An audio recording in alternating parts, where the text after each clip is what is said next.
Needles, man, please. I retired from those when I hung up my cleats. Why get poked when you can snack your way slim? Brain IQ chews are all natural, taste great, and keep you in the game. Shots hurt, chews work. BrainIQ.com/REF/OneLiveStew. BrainIQHealth.com/REF/OneLiveStew. Brain IQ chews. Smarter than shots, stronger than excuses.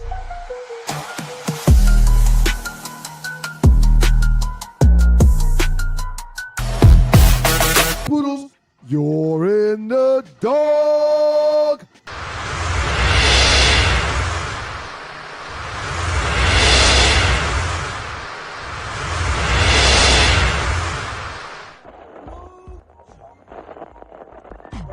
You gonna eat your beans and cornbread? Yes, it's your grown man Gator. Yeah, P-I-N-C. Yeah, we're gonna start this thing off right today. You're not dreaming. That's right. Look here. I'm a cute, and I'ma do it big for the bros. I'm a cute. I'ma show love to the girls. I'm a cute. I'ma hit the club high. I'm a cute. Everybody gon' know about me. I'm a cute. Boots on, shirts off, man. I'm a cute. Dress code, nice joke, man. I'm a cute. Line long, walk to the front. I'm a cute. I'm a cute. I'm a cute. And I'ma set it out anytime. I'm a cute. All I need is myself for a line. I'm a cute. In the state I go to, And we gotta thank God every morning of every day. Good morning, world. It's your boys, the Two Live Stews. He's Doug, I'm Ryan, and together we create the Two Live Stews, and this will be your morning Two Live Stews experience. Give you good morning, man. Really feeling good this morning. Shout out to you, Griff. Good morning, King. Good morning, Sigma Dads, 9818. Good morning, Ralph Scott, and an honorable mention to the great St. Louis Ron. Good morning to all of y'all, and good morning and happy anniversary to you, Dougie Stew. How are you, sir? Happy anniversary to you too, sir. Shouts out to Omega Psi Phi Fraternity Incorporated, November 17th, 1911. Yeah! Huge shout out and a good morning to the good folks listening on WGPR Hot 107.5 HD2 FM in Detroit. The Sports Rap Network is in the building. Yeah. Shouts out to the D. Shouts out to the D. How you doing, sir? Absolutely stewtastic, sir. Feeling good. Feeling real good. Anniversary. Thinking about driving to Atlanta tonight to be out with the bros. After soccer, of course. But yeah, man, life is good. I'd be a fool to complain, sir. I would be a fool to complain. Yeah, shouts out, rest in peace to Ed Gay Love, Ernest E. Just, Frank Coleman, Oscar J. Cooper, the founders of Omega Psi Phi Fraternity Incorporated. Today is our birthday, our Founders Day, and shouts out to the Qs all over the world. Yeah! Hey! Bo Delta Kappa chapter in the building. We appreciate you, bros. Thank y'all for being here. And bros, today will be a great day for you to subscribe, like, and pass the word about the Two Live Stews. It's truly the gift that keeps on giving. Mm-hmm. It is. It absolutely is. What'd you do this weekend, sir, except for tote kids all around Georgia for soccer games and whatnot? Sir, no soccer this weekend. Okay. As a matter of fact, Miles had a Model UN event on Friday. Miles had a robotics event on Saturday morning. And other than those two things, we was free as a bird this weekend. No soccer, no commitments. I just hung out, cleaned up, played with the kids, watched football. It was a great, relaxing weekend this weekend. I didn't know Miles was doing the robot thing. That's dope. Oh, yeah, he's in robotics, man. Has he already, figured out what his major's going to be when he gets to college? No, like, man, is he going to do, is he sounded like engineering? Well, or some kind of STEM. Hopefully it will be engineering. Definitely more than likely something in STEM. But he's big into music and he's big into the arts also, man, and doing backstage stuff. So, I mean, the kid's got some options, man. Okay. Yeah, he's got some options, man. All right, that's great. Certainly proud of that young man. Yeah. Before we get going, sir, I just thought about it. Just like we reveal throwback jerseys whenever you wear a throwback jersey. Yes. Like, stand up. Let me see your shirt. You saw my sweater. I didn't see yours when we went from the pre-show to this. Number 7 night. That's dope, sir. That's dope. That year. That's your little moniker. That year. We are that year 92. Yeah. So, yep. Oh, now that's beautiful, sir. I mean, one second. Everybody loves their chapter, man. Oh, that's dope. Terra Dome. That's your line. Got the Omega on the back, sporting the pearls and the bolt. Yeah, that's beautiful, man. Mm-hmm. Who made yours? JJ, my chapter, bro. 90. Shouts out the back door. If I'm 92, back door's got to be. JJ's 94. He's got to be 94 if I'm 92. 94. Shouts out the back door. Yeah, that's a beautiful piece of nail, man. So, matter of fact, if bruh's looking to get some nail at a reasonable price, still get quality. It's very expensive. It's very expensive to get some nice nail. But hit me up. sme.dougstewart@gmail.com. I can point you in the right direction. My chapter bruh's been doing this thing, the nail thing, for a long, long time. 94 in the house. We got two things we got to do real quick. Tree, can you come in here real quick? We got a bunch of things we got to do.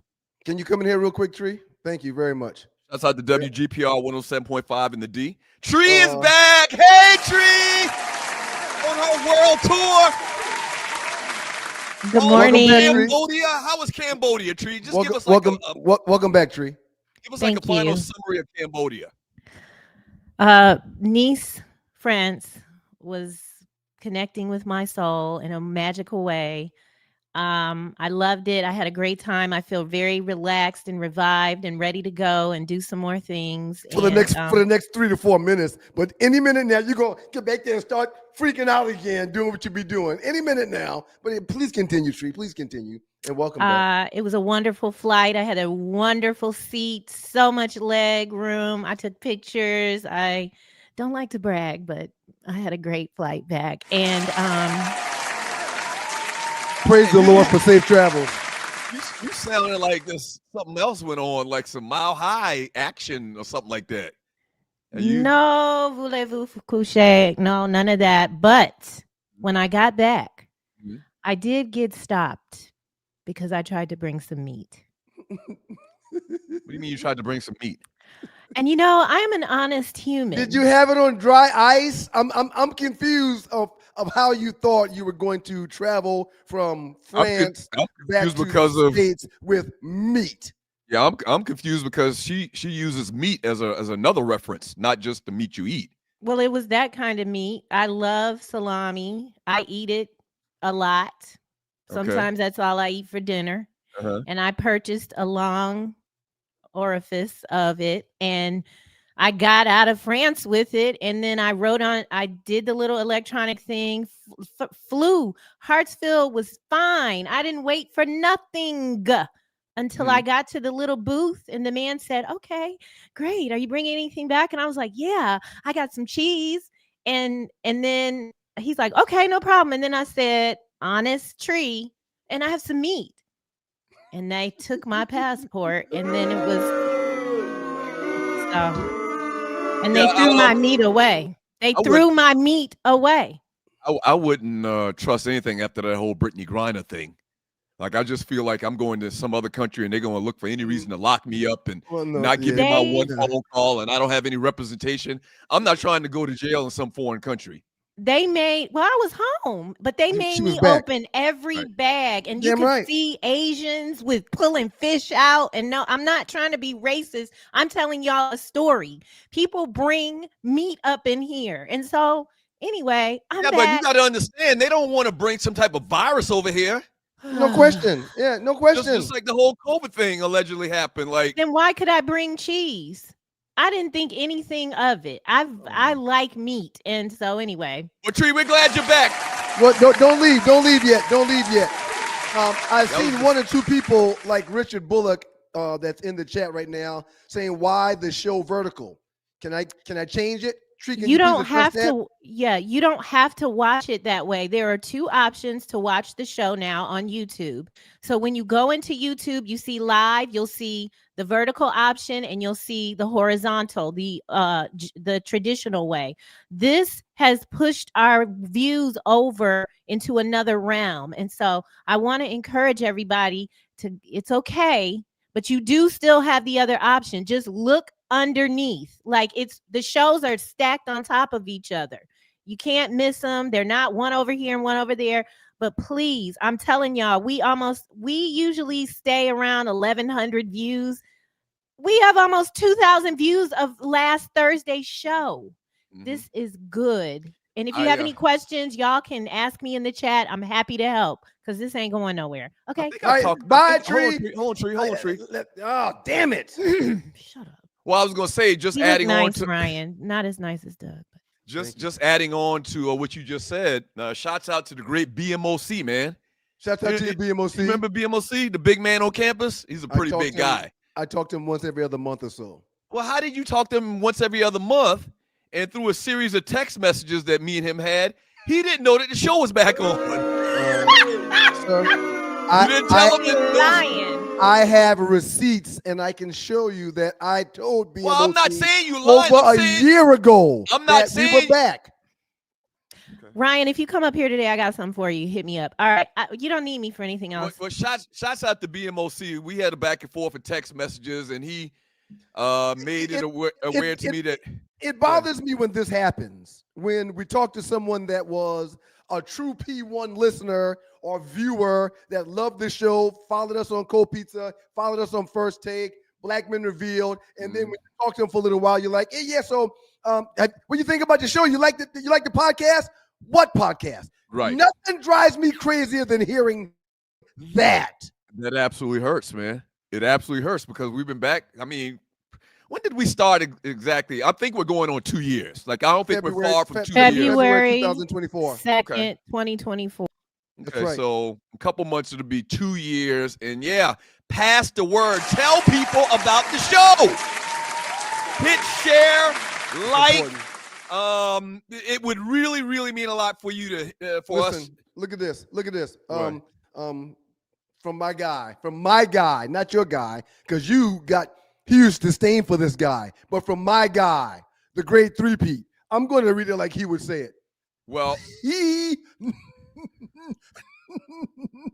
knew I hit him up. Thank you, three-peat. Thank you. I told you he knew. Three-peat has told him also. I bet St. Louis Ron told him when he talked to you, he was lying. Okay. Maybe he just didn't believe y'all. In particular, maybe he didn't believe Three-peat J. That's possible. And why'd you have to pull out the... Every message that comes from Three-peat, I'm going to read it as if he is reading his own message. That's the way he would want it. Hey, so it's a Monday, Man Talk Monday, Ballers and Busters from this past weekend. Real quick, I'm sorry. I really got a lot of stuff here to mention before we get to the show. I got a lot of stuff to do, man. Speaking of the great three-peat, he's got like 15 different companies. This time of year, one of his companies that takes the lead is he hangs lights and Christmas trees for people who don't want to do it themselves. Mm-hmm. If you need Three-peat to hang your lights, he's going to put it in the chat how y'all can find him. All right. Yeah, he's traveled from Atlanta to Columbus to hook your boy up one time, so I figured I would mention it for him, man. Shout out to you, Three-peat. Does he have like that bodily harm insurance? Does he have an E&O policy? Listen, I don't know who those. If I can see Three-peat getting on somebody's roof and rolling off. Okay, time out. Now, I'm not wishing Three-peat rolls off somebody's roof. Right. But he ain't the most athletic person that I've ever met. When he came to put my lights up, mm-hmm. he and I sat on the porch and talked the entire time. Clearly, he stopped by Home Depot to figure out who was going to hang those lights. All right? Yeah, I mean, it's like they had met for the very first time because 2 or 3 times he's like, hey, man, what's your name again? Yeah, okay, well, Juan, do me a favor. Go. Yeah, so, yeah, he ain't getting on nobody's roof. Right. Okay, all right. So he's contracting this He's workout. subcontracting. Yeah. Please do your thing, sir. 3-piece gonna be out of business if Trump has his way. He's relying totally on our international workers to further his business. Hey, donate if you'd like. If it's in your heart, you can donate to the show. Look to the bottom of the chat. To the right, you'll see a dollar symbol. Click on that and donate whatever you like, $1, $5, $500. And if you're watching the replay of the show, same thing. Look to the bottom of the chat. Click on the heart symbol, and you can donate while you're watching the replay of the show. We got Arlie Wood coming up with the Arlie Wood Report, top 5, the last 48. We're going to read a bunch of your chat messages today. Shouts out to the Qs, the Omega Psi Phi Fraternity Incorporated. A lot of big stories we got to get into, sir. Goddamn Falcons. We got to talk about them. They be falconing. Before we talk about them busters right there, shout out to the Berkeley Stags who got a playoff win this past Friday night, 48-20 over Westwood High School. The mission towards another championship is continuing. Hopefully they can keep on playing and have Friday Night Football after Thanksgiving. One more win will allow us to see our boys play Thanksgiving weekend. So they got Myrtle Beach this weekend, you said, right? That's what it sounds like, and those boys play good ball up there in Myrtle Beach. Yeah. The Randall kid, number 8 for Clemson, I went to school with his daddy. His daddy played at South Carolina State, and he played. They grew up there. He's from Myrtle Beach. So shouts out to them Stags. Shouts out to the South Carolina State Bulldogs. One game away from making it back to Atlanta for the Celebration Bowl as we dominate North Carolina Central this past weekend. This weekend we played Delaware State. Deshaun Jackson's Delaware State. The winner of that game is coming back to Atlanta. Ball award to the South Carolina State Bulldogs. We got frat stories, we got ballers and busters, and we're going to talk these sports. Y'all keep it locked in with your boys. Doug Stewart, Ryan Stewart, the 2 Live Stews. This is your 2 Live Stews experience. Y'all keep it locked. Yes. I'm not going to give Shador no buster either. I know you want me to give him a buster, but I'm not giving him no buster. Listen, I played in the NFL. I've taken enough shots to last a lifetime. And let me tell you this. Taking a shot just to lose weight, that's not a smart play. That's why I roll with Brain IQ, the all-natural weight chews, cut cravings, boost metabolism, and sharpen focus. No needles, no chemicals, no crash. Just results you can chew on. And Brain IQ is not just about weight chews. They've got a full lineup of all-natural products to keep your mind sharp, your body fueled, and your health on point. Skip the needles, choose natural. Order now, brainiq.com/REF/1LiveStew. Brain IQ Chews, smart, natural, built for results.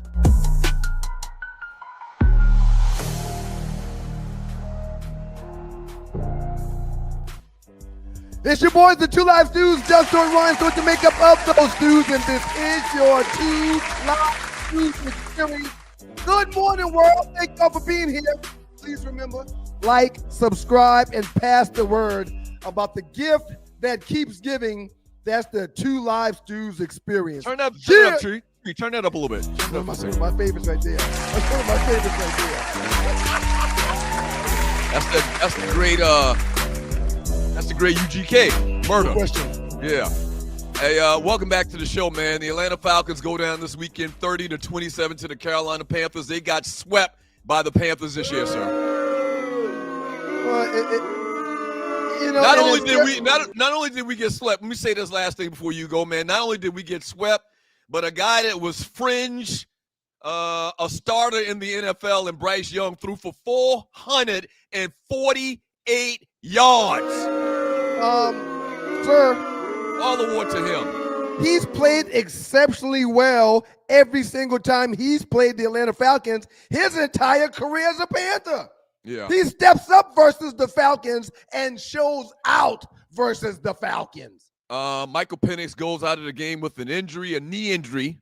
second time in the last 3 weeks, which is not a good sign. We'll get to that in a second. He went 13 of 16 with 175 yards, no touchdowns, no interceptions. So efficient. He looked very good to me before the injury.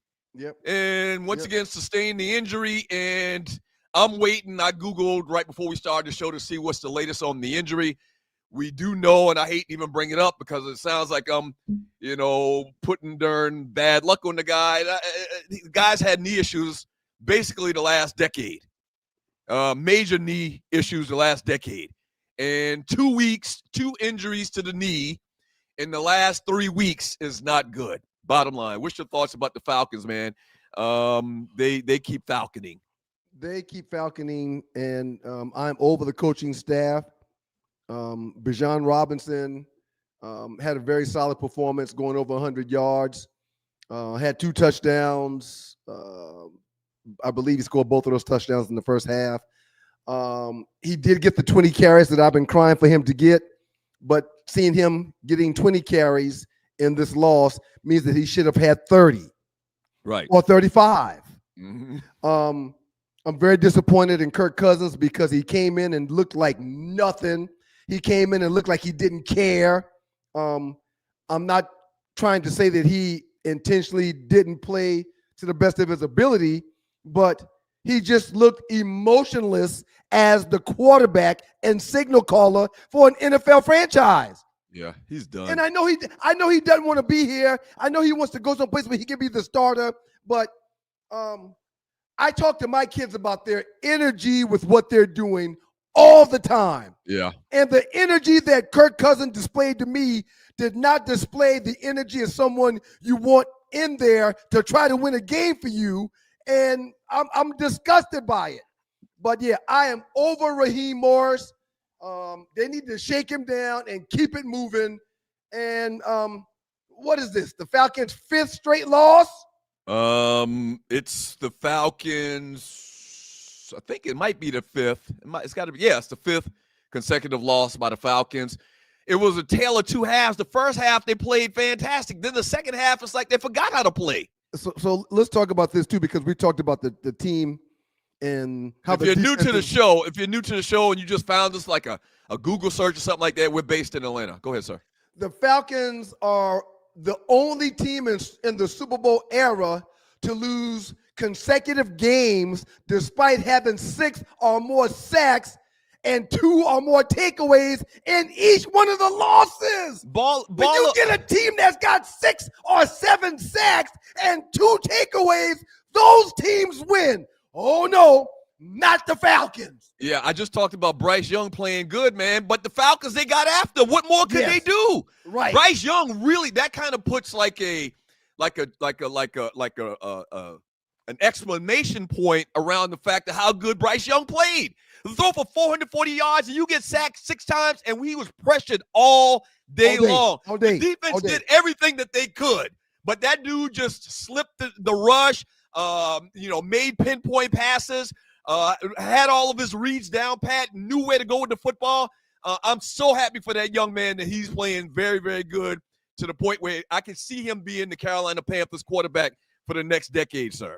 I'm very glad that you said that. I do think that he has found a way to salvage his job, and he was a game or two away from ever playing the quarterback position as a starter again. Yes. So I'm very happy for him. Yes. Sir. I don't want to say that. Say it. Okay. Atlanta. Arthur Blank deserves better. Arthur Blank deserves better. Okay? I don't know where his political views lie, even though he's not been stuck in any of the murk or mire that goes along with MAGA, to my understanding. But he spends his money. He brings in free agents. And I didn't like the Kirk Cousins signing, but clearly he was trying to do right by his team by signing him. He deserves better, and it's going to start with him getting rid of Raheem Morris. Raheem, I'm tired of taking these losses, and every time you show him on the sideline, he's looking like I need somebody to tell me what I'm supposed to be doing and saying right now. I can't take it anymore. Listen, man, you know me. I'm pro-black as far as my sport's concerned. It's not that I'm anti-white. It's just that I'm pro-black. And my motto has been for a long time, man, as far as black coaches, players that get a lot of criticism from media or from MAGA supporters, MAGA-type people, is if I don't have anything nice to say, don't say nothing at all. I'm just not going to say anything on Raheem Morris, man. I let you speak. I let you speak. I let you speak. You said what you said, and I'm fine with it.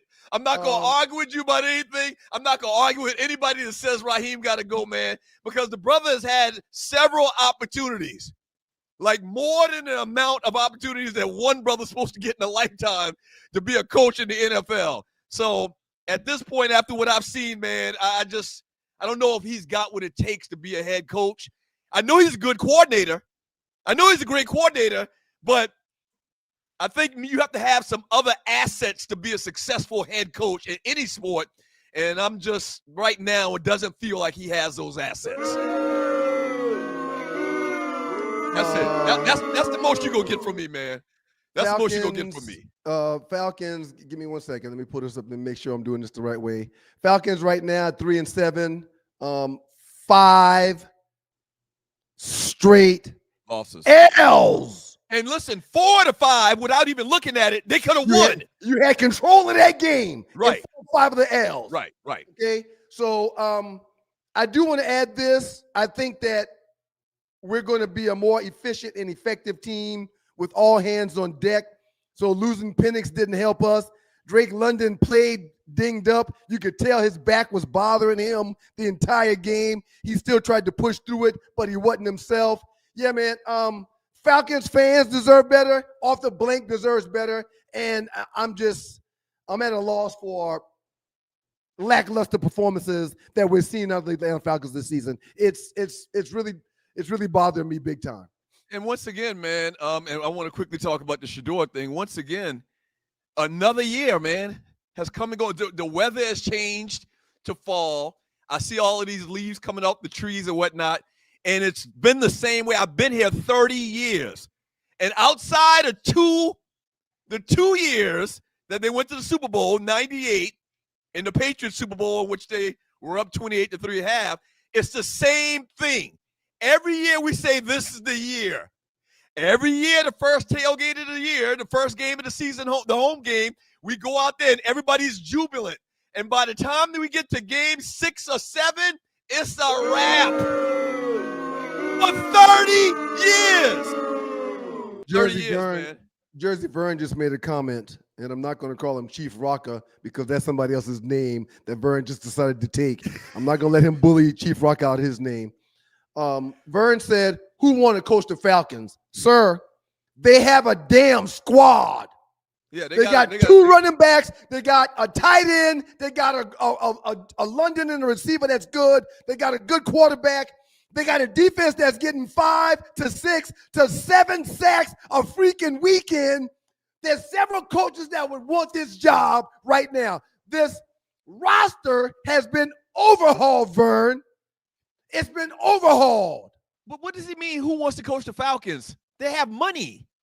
Whoever wants to get that paycheck would want to coach the Falcons, which is like 98% of coaches in the world. Vern be talking up the side of his neck sometimes. You know, he's a Giant fan, so a lot of times that's what's going on. He's just hating on the Falcons so he can big up the Giants, which we'll talk about here. Shouts out to Jameis Winston for coming in and doing what he usually does, tries to find ways to put his team in positions to win. But yeah, I'm over the Falcons, sir. And does it. It doesn't. Yeah. Cleveland Browns, Baltimore Ravens. Shedeur Sanders gets in the game. Dylan Gabriel goes out with like a concussion. Shedeur comes in and goes 4 for 16, 47 yards, no touchdowns, and 1 interception. And let's add this. It was just the second half. Prior to him coming in, Dylan Gabriel was 7 for 10, 68 yards before he got injured. Right. Sir, give me your take on what you saw in Shedeur. I mean, what we thought would happen if this scenario happened where he comes in and doesn't play well, it absolutely happened. Everybody's like, the guy gets to the field. He doesn't have a good game. He actually looks bad. He sucks out there today. But what do you expect when he's had no snaps with the first-string offense? What do you expect when he comes in cold? Nobody expects a backup quarterback that's never played. Remember this. He hadn't played in an NFL game yet. The announcers, the announcers made this comment. They spoke with Stefanski at halftime, and I guess he kind of let the bag out the hat out the bag that Shedeur was going to come in. They asked him how many reps he's had with the first team from training camp until now. Zero.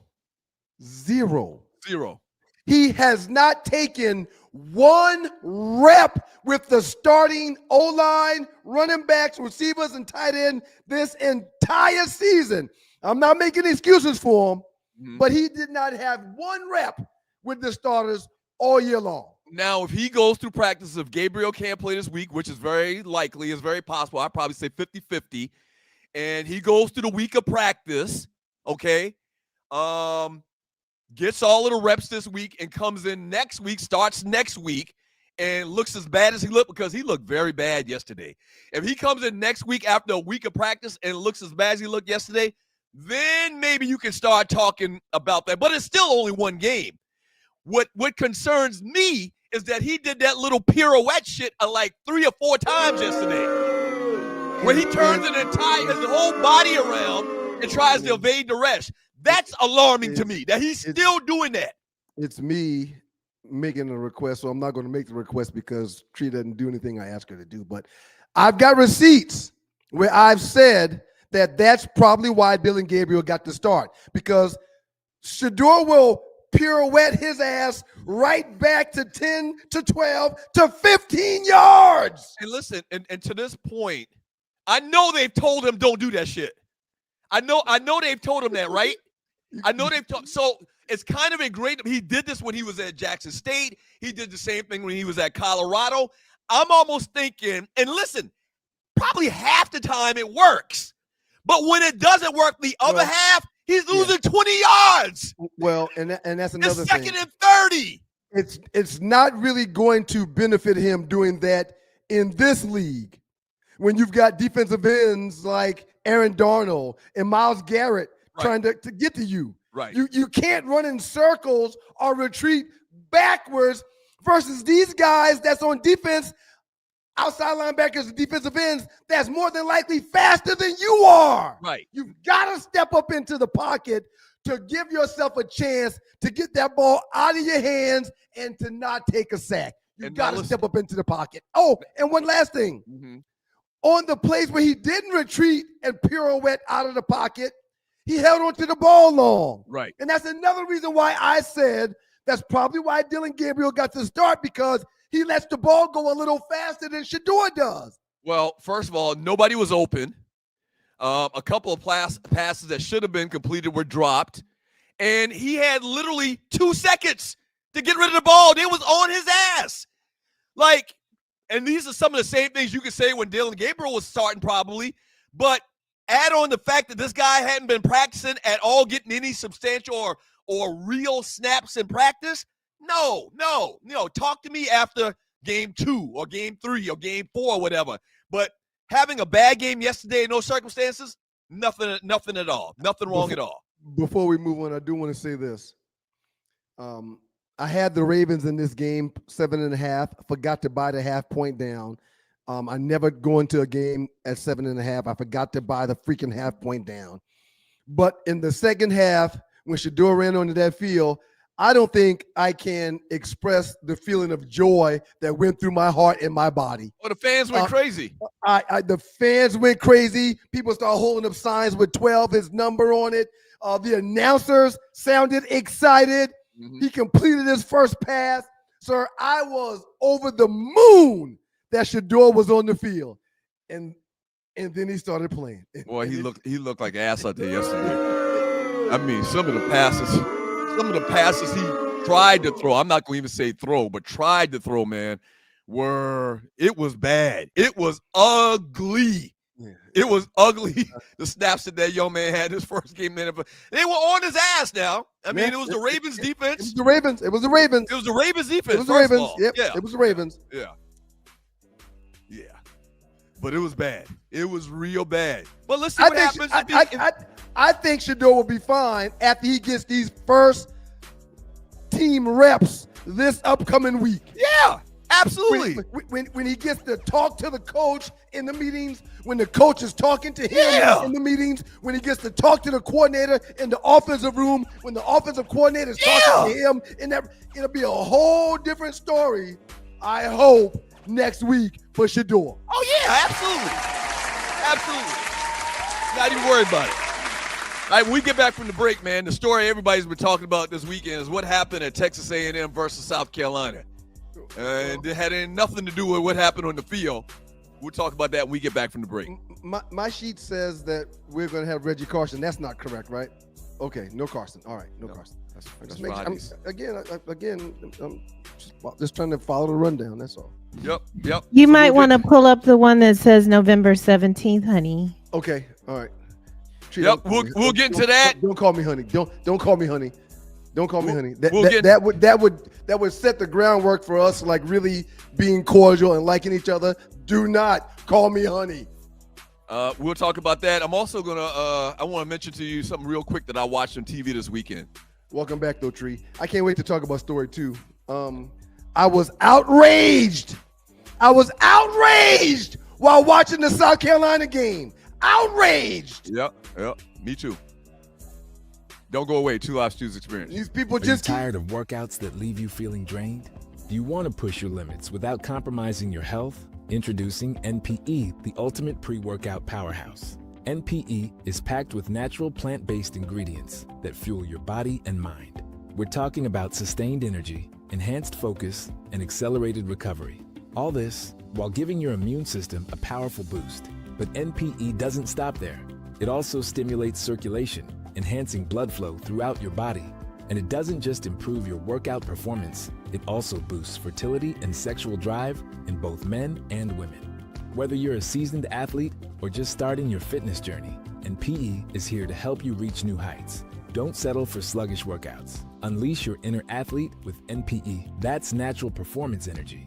This is not your ordinary pre-workout supplement.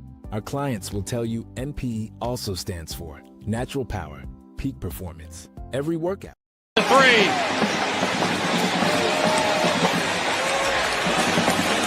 That is track speed. It's your boys, the 2 Live Stews, Doug Store, Ryan Store, the 2 Live Stews, and this is your 2 Live Stews experience. Sir, your head was down. Did you see that shiggity? Did you just see that shiggity? All weekend long. Everybody's that's probably been the biggest trending story this weekend is what happened between the University of South Carolina and Texas A&M. Go ahead. One more time, Tree. Please. One more time, Tree. Oh, my gosh. 3.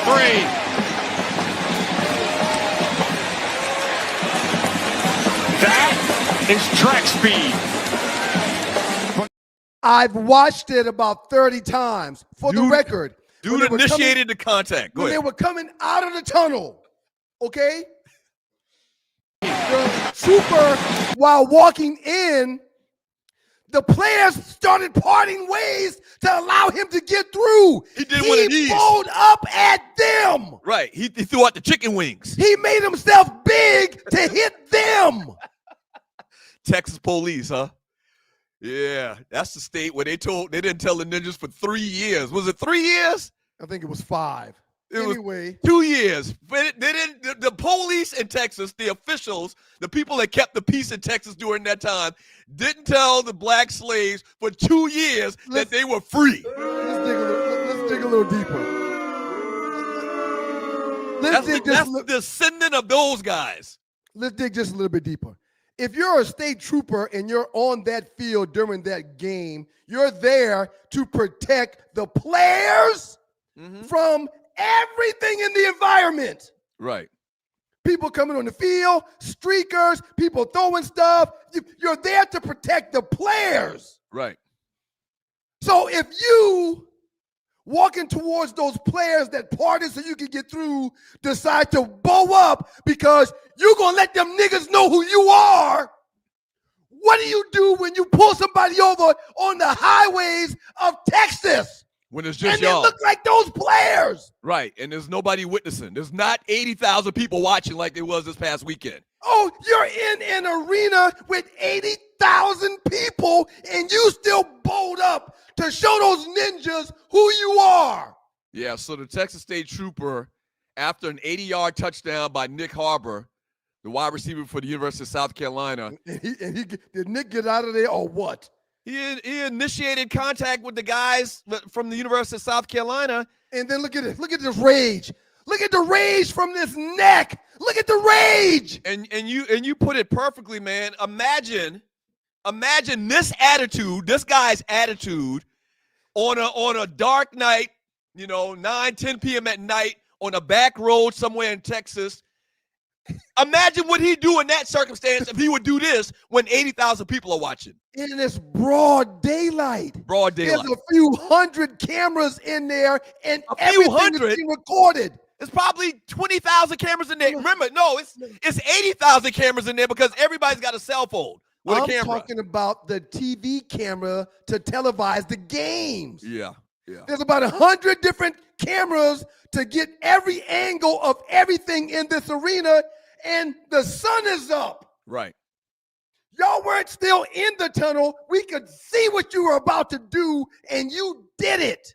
The Texas Department of Public Safety, they sent the guy home from the game and is further investigating the incident.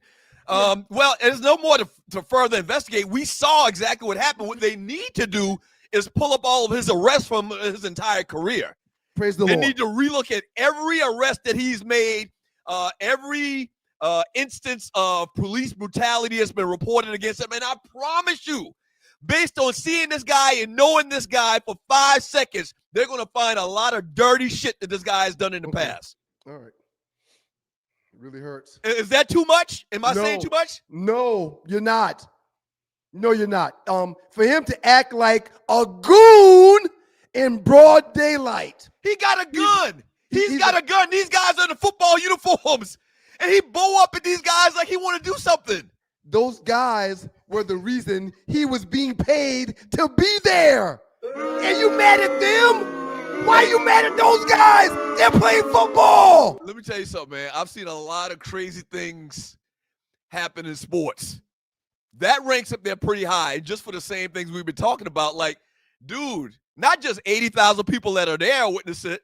How many people you think watch this game on TV when it was happening live?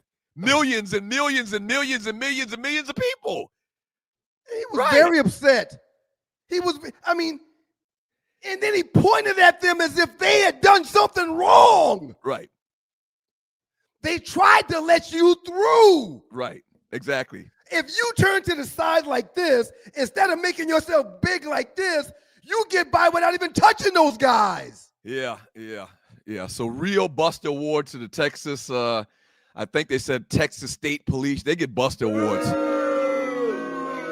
Some other little news and highlights from the world of college football this past weekend. Georgia dominates Texas in a highly anticipated matchup, 35-10, likely eliminating Texas from the college football playoffs.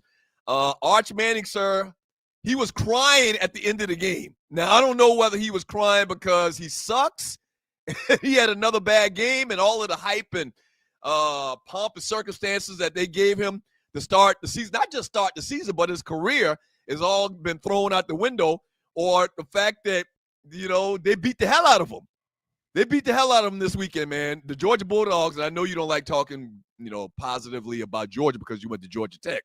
Georgia looked like they were clicking on all cylinders this weekend. Ball award to the Bulldogs. I had this game in a parlay also. First time Texas has ever been to Athens, sir.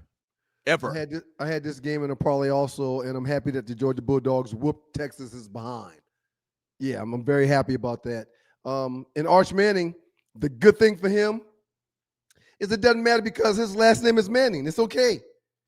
He's still going to be drafted. He's still going to get a job. He's still going to make NIL money next year. He's probably still going to be bad because I don't think he can be what we all thought he was going to be. You think he's going to get a job? You think he's going to get drafted in the first round? Nobody knows where you're going to get drafted. Do you think that he's going to get drafted in the first round, maybe even 31 or 32?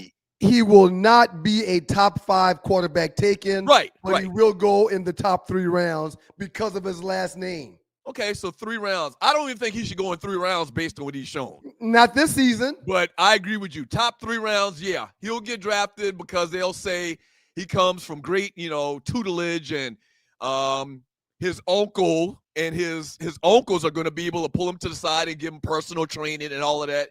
So there's going to be a team that's going to take him in the top 3. Peyton Manning was in the stands. As a matter of fact, he can come back. He's not a senior, is he? Oh no, he'll be coming back for sure. Okay. I guarantee he's coming back. I'm thinking that he's getting drafted this year. He needs to have a much better year. Peyton Manning was in the stands also, and they threw him up on the screen one time, and I'm sure he didn't know that the camera was coming up on him. And the look on his face was like, damn, he's bad. I don't think he said that, man. I don't think he was thinking that. Okay, all right. Ohio State Buckeyes roll up on UCLA at home with the final score of 48-10 and remain on track to be potentially the national championship. They look good. Like, there's no deficiencies in Ohio State. They're really cooking since last year, obviously, and winning the national championship. And this year, they look real clean, real solid, They're almost like perfecting this game, man. How even though they won a national championship last year, they're looking even better than they did last year. Okay, I agree with all those sentiments. Please continue, sir. I want to see something. Please continue. Number 16, Miami made a statement in the ACC with a 41-7 rout of North Carolina State, which is interesting because we thought North Carolina State was on the up after they beat Georgia Tech last weekend, but Miami put foot in ass, ball award to the Hurricanes. Let me stop you right there and give a shout out to the Yellow Jackets for finding a way to beat Boston College. But you're exactly right. There's a high level of concern in my mind after seeing Georgia Tech get beat down by NC State last week, and then this week seeing Georgia Tech take every bit of all 4 quarters to find a way to beat Boston College. And then we're watching Miami just devour NC State. So that does bring a level of concern to me that is heightening. However, our defense right now has to figure out a way to get some stops and get off the damn field. We have not done that for the past month. Our defense needs to play a whole lot better. Our offense can play with anyone. Our offense can put up points. Our quarterback can throw it. Our quarterback can run it. He can easily have a 500-yard game. But defensively, if you can't get stops and you can't get off the field on third downs, you're not going to have success. And that's what we're dealing with right now. A couple of let's jump to the NFL, and you're watching the Two Live Stews Experience. Thank you for joining your boys. Check out twolivestewsstore.com. That's twolivestewsstore.com. And also go to Spotify or Apple Music and check out our boy Pee Wee Shine, a.k.a. BMX. All right? Spotify and Apple Music, Pee Wee Shine. Just search Pee Wee Shine. Sorry, let me ask you this. Are you a fan of these early foreign games that start up at like 9:30 a.m.? Sir, I have this in my notes to ask you that same question. Okay. Since you asked me first, I asked you first. Go ahead. Yes. I'm a huge fan of the 9 o'clock game overseas. However, one of my favorite TV shows every week is Game Day on Sunday morning. Mm-hmm. So I hate missing the guys in studio to cover the games. You talking Fox or ESPN? Well, ESPN is my game of choice. Right. I'll watch Fox as well, but I do miss hearing them talk about all of the upcoming games on Sunday. I didn't even. Go ahead. I'm not going to miss that live game, though. And it was a bad game. It was Miami, but I still watched it and thoroughly enjoyed it. You know what, man? I didn't even think about that aspect. Like, it's literally changed, and they're doing this. when they started doing these international games, they did like 2 or 3 a year. They're literally doing one every week now, and you're right. My regimen was to watch game day, to watch the sports desk leading up to the games at 1 o'clock. Yep. And I don't do that now. Now, this weekend and the last couple of weeks, it feels like they've just had bad luck, and it's been bad teams. Like this weekend, it was the Dolphins and the Commanders. Mm-hmm. Commanders struggling right now. Jaden Daniels hurt, all of that. So it wasn't a great game. It wasn't a great matchup. But you're right. I don't watch NFL Game Day on ESPN no more because I'm usually watching an actual live game going on internationally. And check this out. I had the game on the big screen, so I pulled up the game day show on my phone. Uh-huh. But after listening to both of them, I'm like, I'm sorry, man, this is a distraction. So I shut the phone down. And I know they didn't have that. They didn't think that it would have that outcome. Yeah, no. That's one of their biggest rated shows every week. Because the NFL and ESPN are in bed together.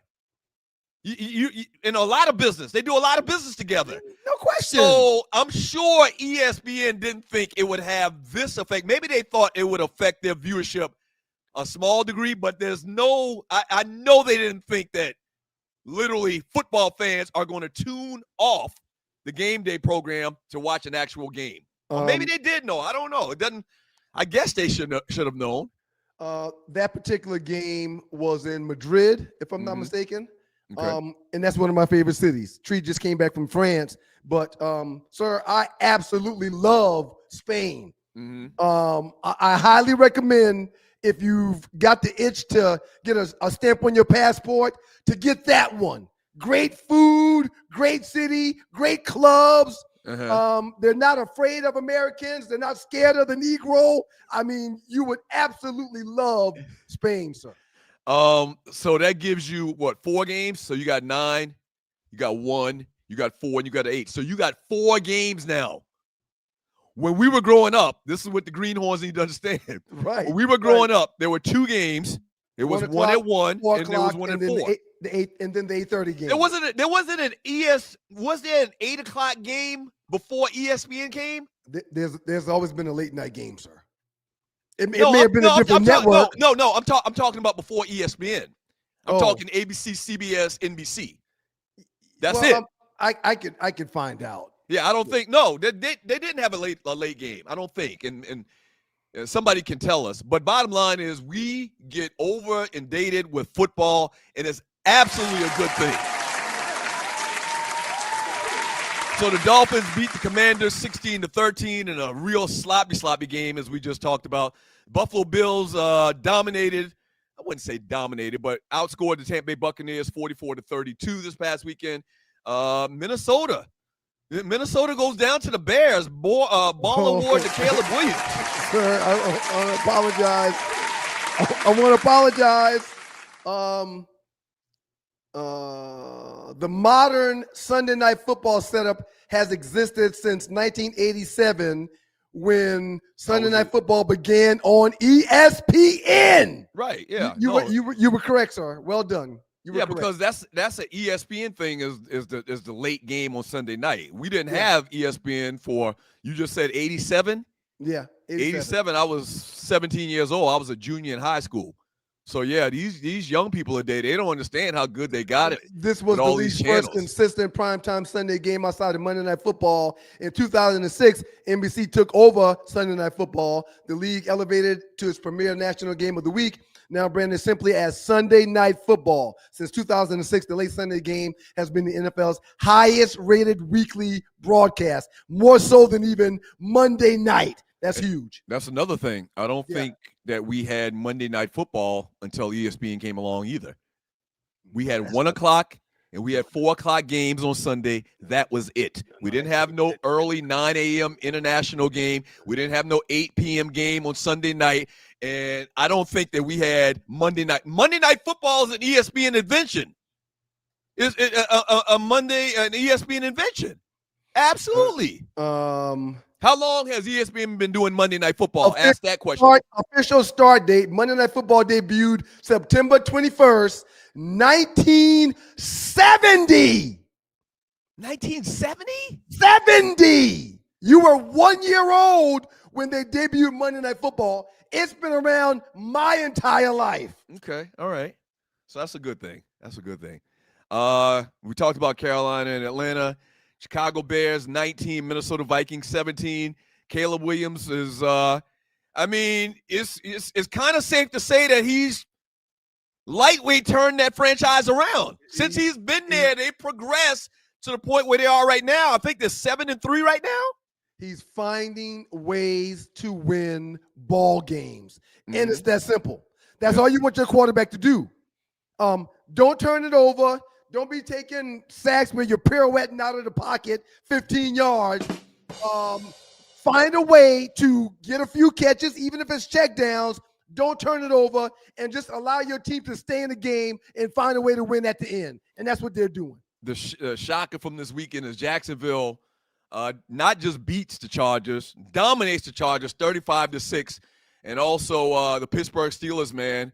Shouts out to Mike Tomlin, Baller Award to him as they beat up on the Cincinnati Bengals 34-12. And the Steelers are in the thick of it. Mike Tomlin has never had a losing season, and they're right there in position to make the playoffs, win that division, win the playoffs, and Mike Tomlin going to keep on doing what Mike Tomlin does. And I know a lot of Steelers fans don't like him because they haven't won a bunch of Super Bowls, but y'all got more consistency. The greatest sports fact that I think exists in sports facts and trivia, the Steelers have had 3 coaches in like, let's see, 70, 30, 40, in like 50 years. Chuck Noll, Bill Cowher, and Mike Tomlin. For 50 years. I think they've only had 4 in like 100 years, man. I mean, you might be right. But again,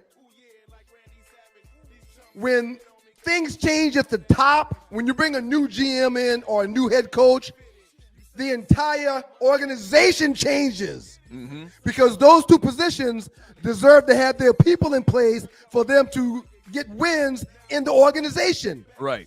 So if you don't change head coaches every 5 years, you're going to have more stability, which the Pittsburgh Steelers do, sir. San Francisco 49ers get it done against Arizona. The Rams beat Seattle 21-19. And this is the big shock of the weekend. The Kansas City Chiefs go down to the Denver Broncos. The Broncos, or the Chiefs, I believe are 5-5 right now. Yep. Doesn't look like a year where they're gonna have an opportunity maybe to even make it to the playoffs and get to a Super Bowl under Patrick Mahomes. I'm going to dig into that Denver and KC game a little bit later after we get Ollie's report. And I'm also going to dig into the Cincy Bengals game a little bit later after we get through Ollie's report. Up next in the Doghouse with your boys, the Two Live Stews, the lovely Ollie Michelle will join us to give us a cruise update. She'll talk about her weekend, and she'll give us some birthdays and some stories. Somebody tell me why. Happy anniversary, bros. Happy anniversary, bros. Y'all keep it locked to your boys. Doug Stewart, Ryan Stewart, the Two Live Stews. Why and your did Two they Live Stews treat experience. us so bad? The Hollywood Report is up next. Zoom.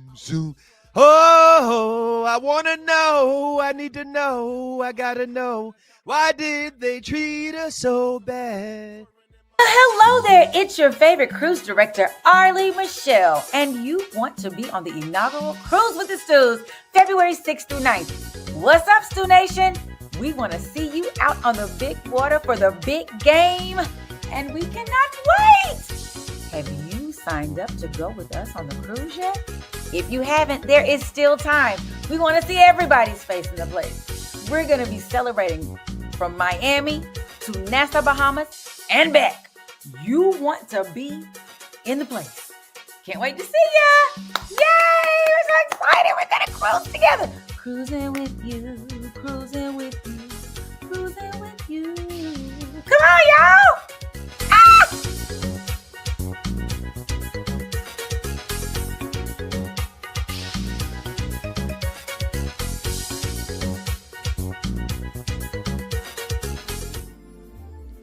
We got to welcome in to the doghouse none other than Arlie of Arleywood. What up, though, Arleywood?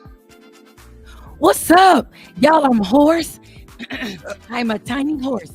But I want to send a shout out to the brothers. Happy Founders Day. Thank you, Arlie. I was going to sing y'all a song, but I can't sing nothing. I have no highs. You probably I shouldn't got all do the that. lows. You probably shouldn't do that, Arlie. So, I wanted to have it ready. did you have your voice during the gig, though, Arlie, this past did. weekend? Okay. I woke up Sunday morning. I went to bed with a voice, and I woke up without one. I don't know what happened. I think it's all the different climates. And I party so hard in all of those different climates that I think it just was like, goodbye. You need to lay down. You need to talk no more. Yeah. So I was gonna give y'all a good song. All right, so if you're new to the show, Arlie is the Reds, is a Delta Sigma Theta, giving the bros some love. She's also a thespian. She's also a singer. She travels around the world with singing gigs. She's also a cast member of Beyond the Gates, the On hit TV CBS. show on CBS. So she got a lot going on. She does. She went to homecoming last weekend in the great city of New Orleans, baby.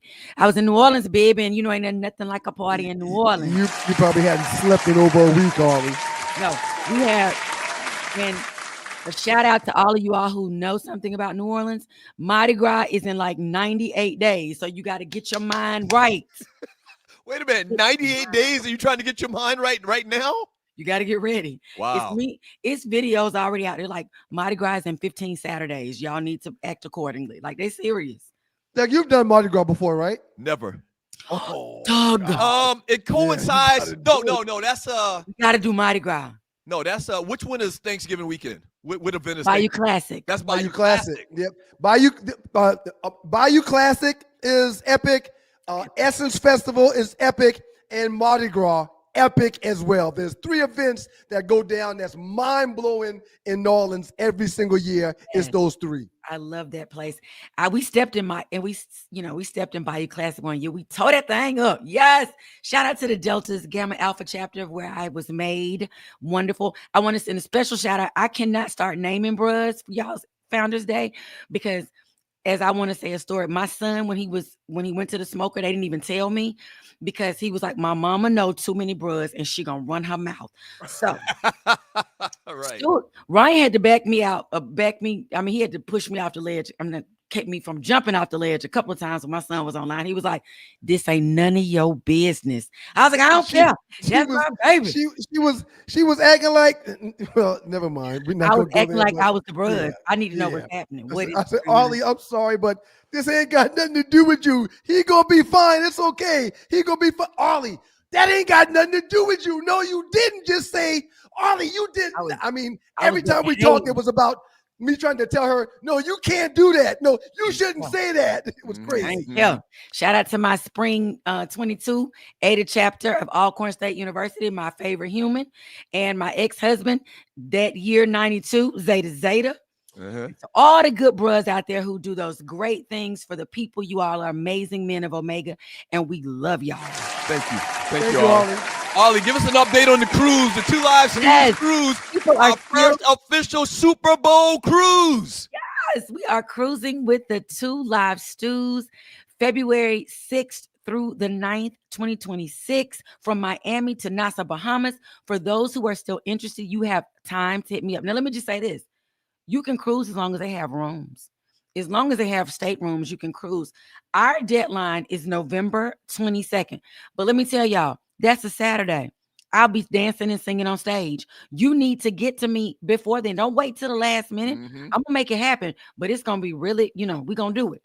Also, if in fact, let's say in December, you come into some Christmas money and you want to go, you can still hit us up. You just will have everything will be due for you because Royal Caribbean and any other cruise line wants their money 90 days out. They ain't playing around with y'all. They want their money. Right. They run them their money.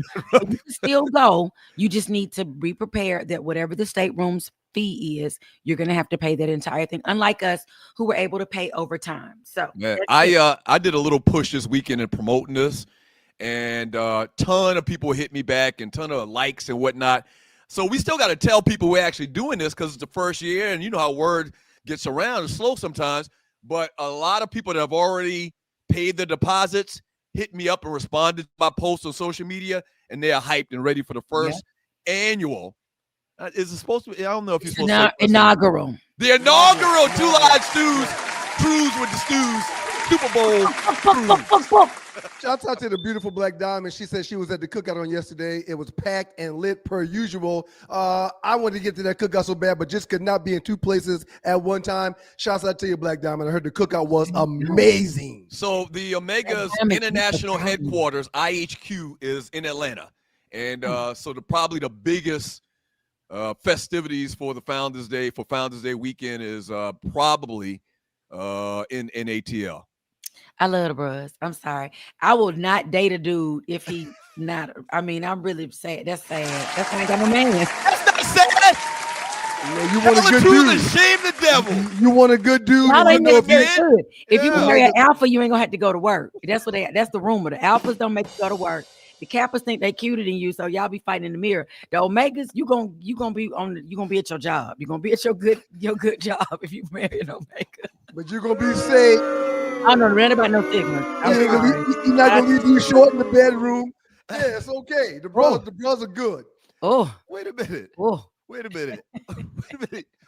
Are you insinuating that the bros are not going to do enough to provide for his family? You have to go get a job? Where is your good job? Go get it, girl. Right. But you're gonna be safe. You're gonna be safe. Right. It's a good job. Right. Somebody breaking your house, you married to a Kappa, you gonna have to fight. Huh? How about that? That cane, he done dropped that cane already. Right. You dropped that cane to run. All right, Ollie, get into your report. Let's do this, Ollie. It's birthdays, and one of y'all gonna have to sing because guess what? I can't. So get Happy birthday to ya. Happy birthday to ya. Happy birthday. Happy birthday to TV host, drag queen, singer, plus, RuPaul. That dude look good, girl. I don't know what y'all look. What's the matter, studio audience? Relax, studio audience. Relax. RuPaul is fabulous, honey. He's too sexy for his shirt. He is 65, looks absolutely fabulous, baby. Bone structure still in place. New additions, best dancer. He's the best dancer to me. Bobby Ronnie Brown. DeVoe. No, Ronnie DeVoe is a better dancer. Ronnie. Everybody say Ronnie's the best dancer. Okay. How about wait? Ronnie might be still the best. He the best dancer because he can't sing. Okay, but was he in New Edition's heyday 30 years ago? Was he a better dancer than Bobby? You think? I think he's been maybe because he's been most consistent, and maybe we right, gave Bobby is 40 pounds bigger than he was 30 years ago. Yeah, but I just think he was better because he couldn't sing. So I got to give y'all these good dance moves because I can't sing. Bobby's an electrifying dancer though. Then we were jumping out at right. And even for Nevia, he still got about a good 5-8 minutes that was outstanding when he does those steps. Well, shout out to Ronnie DeVoe. He is 58 today. Whew, Jesus. I got we pretty good with Ronnie DeVoe. We've had him in studio a couple times. We did some type of promotion with him. Hung out with dude for a minute. He's a cool dude. He's cool people. Actor David Ramsey is 54. And my line sister celebrates a birthday today. My back. Tion Witherspoon Dixon, the greatest counselor they ever had in Memphis, Shelby County schools. Shout out to my line sister. Happy birthday to you, girl. Happy birthday to the back of the line. What is she? The 4? Happy birthday to the 4. Yes. On Gamma Alpha. Happy birthday. That's right. Gamma Alpha in the building. And tomorrow we have some really great birthdays too. Comedian, actor Mike Epps, who I'm mad at because he did a dig at my brother. He'll be 55. Damon Wayans Jr. of the Wayans Comedy Clan. Acting great Delroy Lindo. She Be Killing Them rapper Fabulous. That's my favorite song by Fabulous. Actor and filmmaker Nate Parker. Actor Romany Malco and rapper Mike Jones. Back then you didn't want me. Now I'm hot. Y'all on me. Have birthdays coming up tomorrow. Happy birthday to all of those people. Happy birthday to all of y'all. I'm going to switch the order for a minute. I want to talk about they had greenlit Friday already, but guess what? They have a writer attached to it, and he is from the Boondocks. Aaron McGruder is coming on. I saw that. Friday. So all the pause, stop, biggity bounce stuff that was going on, it is happening. I want to ask y'all what y'all think the storyline is going to be. Well, it's last Friday, right? It's supposed to be the last one, right? Last Friday. I don't know. I mean, maybe everything turns out okay, because it just seemed like as Cube's been having problems. That's the common theme, is that every movie's has some type of issue that he had to overcome. Maybe it's just like a good day. Maybe they end it with Ice Cube's a good day. Days is a good day. Yeah. That's a good one. Because so many of I didn't realize John Witherspoon has passed on. Tommy Lister, who played Debo, has passed on. Bernie Mac, who played the pastor in the first one, has passed on. Anthony Johnson Ezell has passed on. My neck, my back, my neck in my back. Yeah. In my back. He saw Smokey over there pooping in the thing. I hope they can bring back Regina King, Nia Long. Is Felicia still messed up? Like, I know that's from the first one, so I hope they bring some cameos back from the first one. You think they got a budget? You think they got a budget for Regina King and Chris Tucker? Cube got the money, sir. I think so. Yeah. Cube was trying to buy a whole. Didn't he buy a whole basketball league? Yes, he created a whole basketball league. He started the whole basketball league. 3-on-3 basketball is. We didn't NWA enough for him and all the writing credits. I agree. Cube is back then. You get money. You still the people who wrote stuff got way more money who performed it. So shout out to them. I can't wait to see when it happens. It's gonna be. I know it's gonna be amazing just for the nostalgia of it all. So shout out to them. Up next, I have a video I want to show y'all, right? Or I want Tree to show you all right quick. If it's talk about y'all don't believe Stephon Diggs got that girl pregnant. Boy, please. She looked like it's gonna be hard to take that thing out before you shoot that load. Cardi, Cardi fire. Cardi look good. Let me tell you, you realize she just had a baby like 4 days ago. That's what she looks like right now, and she just pushed that baby out 4 days ago. On the 13th, they say. That had to be video taken prior to her getting pregnant. AM radio, sir. No. Cardi B. It's not AM radio. This is a podcast, and it's a new world, sir. But go ahead, Arlie. That girl is trying. She telling y'all, I'm gonna be ready for my I have the drama, her Little Miss Drama Tour, which begins February 11th. She popped a baby out and she is already in the gym. I do have some concerns because the old folks say you can't do stuff like that. You got to let your body close up, when you're the old folks, and she not letting her body close up.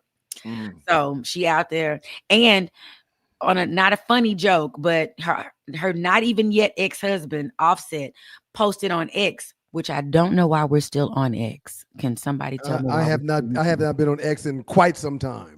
I quit when he bought it. Anyway, X is was formerly known as Twitter. Twitter, yeah. Who is owned by Crazy Man. Yeah. Elon Musk. Anyway, did y'all, side thing, real quick. Did y'all see the video of the and maybe they showed the entire interview last night on CNN or whatever station of Elon Musk's daddy talking? Oh my gosh, just Google Elon Musk's father comments. He was through apartheid. I don't think he still thinks it's apartheid. The way he talked in the little clip I saw, it was outrageous. You got to see it. He does still think that. And Elon grew up in some of that time. I think it's just been in our lifetime. Hell, it was only 20 years ago they just got out. 30 years maybe at the most. But anyway, stop. Get off X, people. Get off X. Turn your Teslas in. Stop it. I see posts, people talking about they have bumper stickers that say, "We got this before we knew Elon was crazy." Sell it. Trash. That's a good sentiment though, to put that on there to let people know. Because I'm looking at you like I'm side-eyeing you every time I see a Tesla. Right. But anyway, he posted Offset, who is Cardi B's soon-to-be ex-husband, posted, "That's my kid, LOL." So Cardi B goes back. They've deleted all the stuff. He just started mess. But technically, in the legal world, if you're married and a baby is born while you're married, the baby is presumed to be your husband. Offset got to stop. I mean, he's doing too much. He won't divorce her because he wants money from her, and she's the one footing all the bills. Dude, you got money? She offered like $10 million, and I think he declined that offer. Said he wants, he's part of the reason why she's who she is, and he wants half of that thing. No, he is not the reason who she is. She was already doing her thing before they got married. So he need to stop it. So is she not like violating some kind of law of marriage to have a baby with somebody else and still married technically to her first husband? To Offset in this case? Don't they always have don't men have side babies all the time? Well, and that's why I feel the way I feel about the whole case when it comes to Offset and Cardi. If he's standing on all he's got to get half, like every other woman does to go through this situation, he needs to be awarded half. The what? Again, You not get half. You did not make me. I had before you got here. You can't. Why, Ryan, your timelines are off. Cardi B been doing this thing maybe just as long. Right. And I'll do the research. Right. Y'all go ahead. Y'all go ahead. However, when the shoes are reversed and someone comes into a marriage with money, if there is no what's the thing signed? If there's no prenuptial agreement signed, the woman walks away with half of guy's money. Not always. I got several teammates that's giving up half of their money. Well, I got line sisters who they had to give up half too. So well, you know what? Migos started in 2008. Cardi B didn't start or get her first, they say, years active until 2015. My energy is just matching. My energy is just matching the energy. I like from your energy. The billions of cases prior to this situation. It is what it is. You can take half from me. You can take half from her. Nope. And I want to say he has a lawsuit coming up. I don't agree with neither one of y'all. Boo for y'all. He has a lawsuit against someone who named Christopher Blake Griffith. So it's always some lawsuits. Everybody's suing everybody. I love y'all, and I will see y'all with my horse self. Thank you, Arlie. Thank you, Arlie. Good job, Arlie. We appreciate you, Arlie Wood. Yes. Up next in the Doghouse with your boys, the Two Live Dudes. Guess what, man? I recommended a movie that everyone should watch. It's a documentary by the great Eddie Murphy. Everyone has seen said doc, so we've got a special top 5 coming up in this next segment. What's your greatest Omega moment that you can come up with off the top of your mind of all time? Right now or on the other side? On the other side. I guess you're trying to signal me. Sure. I can tell you. I can do it real quick. No, it's time to go anyway. You're right. Let's go. We'll talk when we get back. I got a few. I'm trying to narrow it down, man. It's been this Omega Sci-Fi thing has been a great run, man. I got a bunch of them.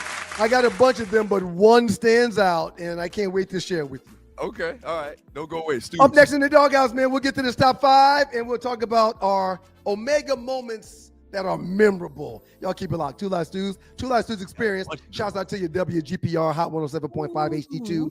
Some of them I can't talk about, though. No, a lot of them are loose lip sync ships. Hey! You know what it is. It's your girl, Arlie Michelle, your favorite cruise director for the Cruise with the Stews. Our first inaugural cruise, as you already know, is February 6th to the 9th. And you've decided to have your face in the place.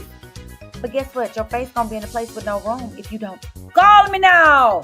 Call me 678-632-2005 or email me at sme.arleywood, ARLEwood @gmail.com. I need information from you. I can't get your stateroom if I don't know your birthday and your address and the person who's sitting in the room with you. Come on now, y'all. Call me now. Call me, because I need to talk to you.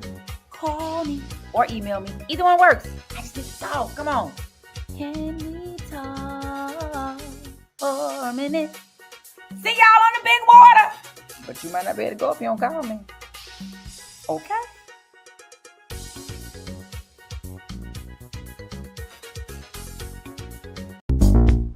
What do you say to your mother when she gives you a bowl of yellow pudding? I don't give a fuck.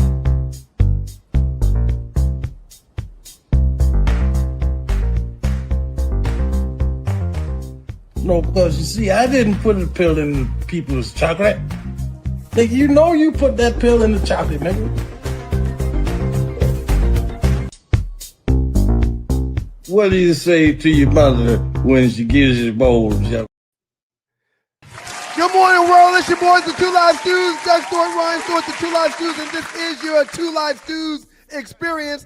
That was one of the ending scenes on the way out at the end of Being Eddie, the documentary that's been created about Eddie Murphy. It's a great doc, sir. Yeah, I watched it this past weekend, man. It was good. It's a great doc. When you can chronicle and remember all of the different parts of somebody talking about their life, because we've been there from the beginning of Eddie Murphy. Yeah. I mean, you a couple years younger than me, but like I remember when Eddie Murphy was on Saturday Night Live. Right. And if you remember Eddie Murphy on Saturday Night Live, you've been around since the very beginning, basically. Yeah, no doubt about it, man. So before we do the top 5, you want to do the memorable moments? So my most memorable moment that I can come up with right now, and being a Q and Omega, is 1992, the Grand Conclave for the Omegas right here in the ATL, Georgia. No question. And we have our conclave every 2 years, and it moves to a different city. Till this day, this was probably the greatest one ever. But what makes it so memorable is that the Bros formed a chain of at least 300 Bros on Peachtree Street, downtown ATL. Somebody had the music blasted out of their trunk of their car back then in 1992, and we bounced down the street Atomic Dog for about 15 minutes. The police didn't say nothing. The loudest thing I've ever been a part of in my life. It was crazy. Like, they stopped traffic for us all day long on Peachtree. On Peachtree. Now, if you're not from Atlanta, Peachtree is the main street, and to do something like that for the police to step to the side and give us that respect and not let y'all try to be out. Jail, it let y'all be out. It was it was great, sir. My moment 2 comes from the great 1992. I went into the darkness, eyes closed, not knowing anything. And when my eyes were opened, I was wearing this.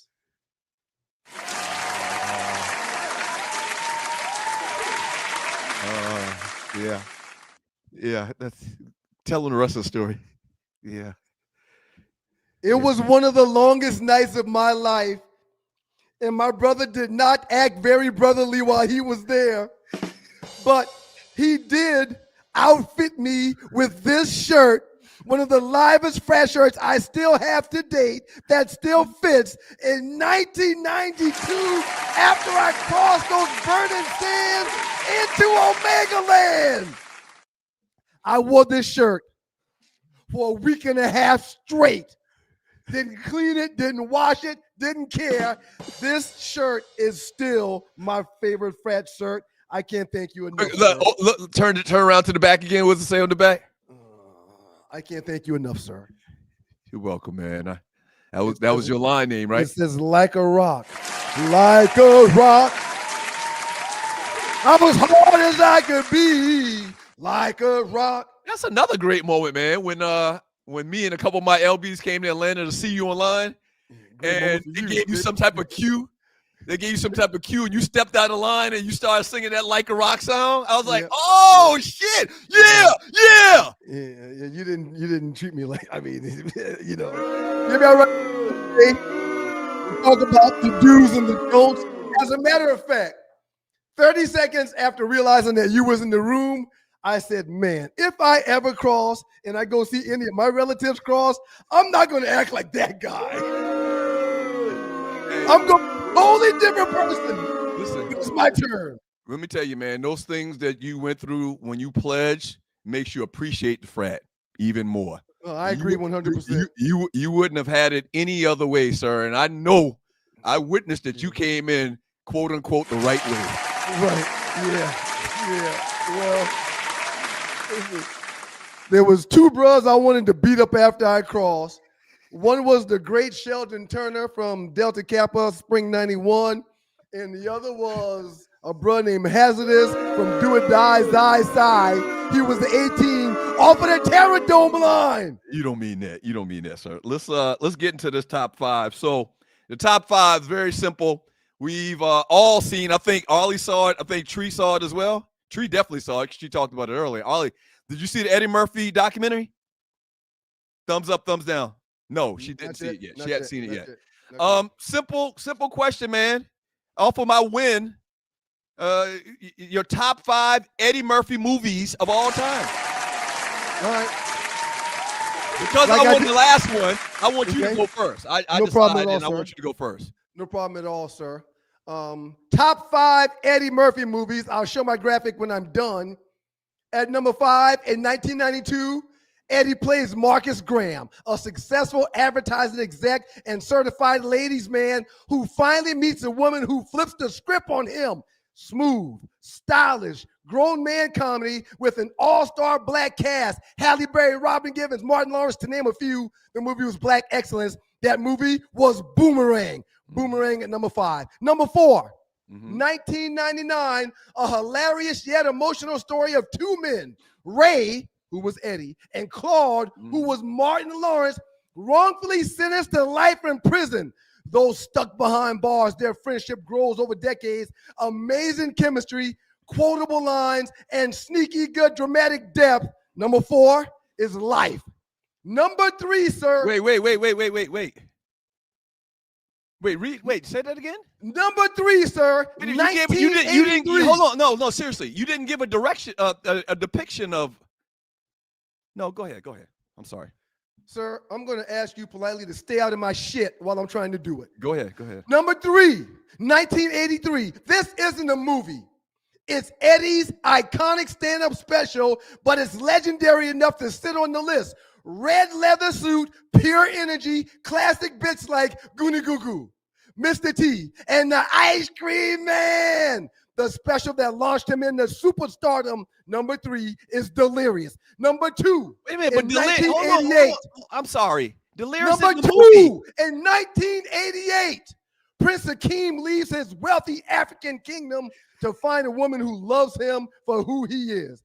Not his title, but who he is as a man. Multiple characters played, groundbreaking comedy, unforgettable scenes, Soul Glow, Randy Watson, The McDowells, one of the most beloved comedies ever made.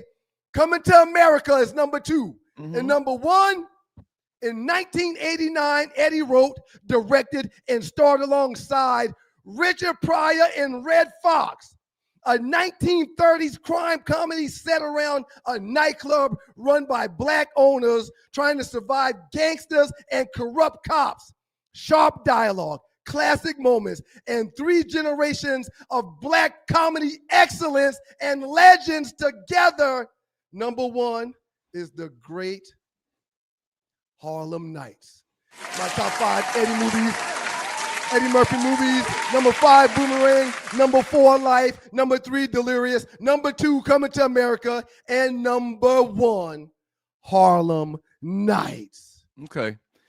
Very questionable some of your choices, man. But okay, all right, we'll roll with that. Tree.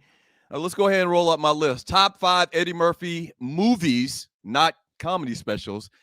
Top 5 Eddie Murphy movies of all time. Let's do it.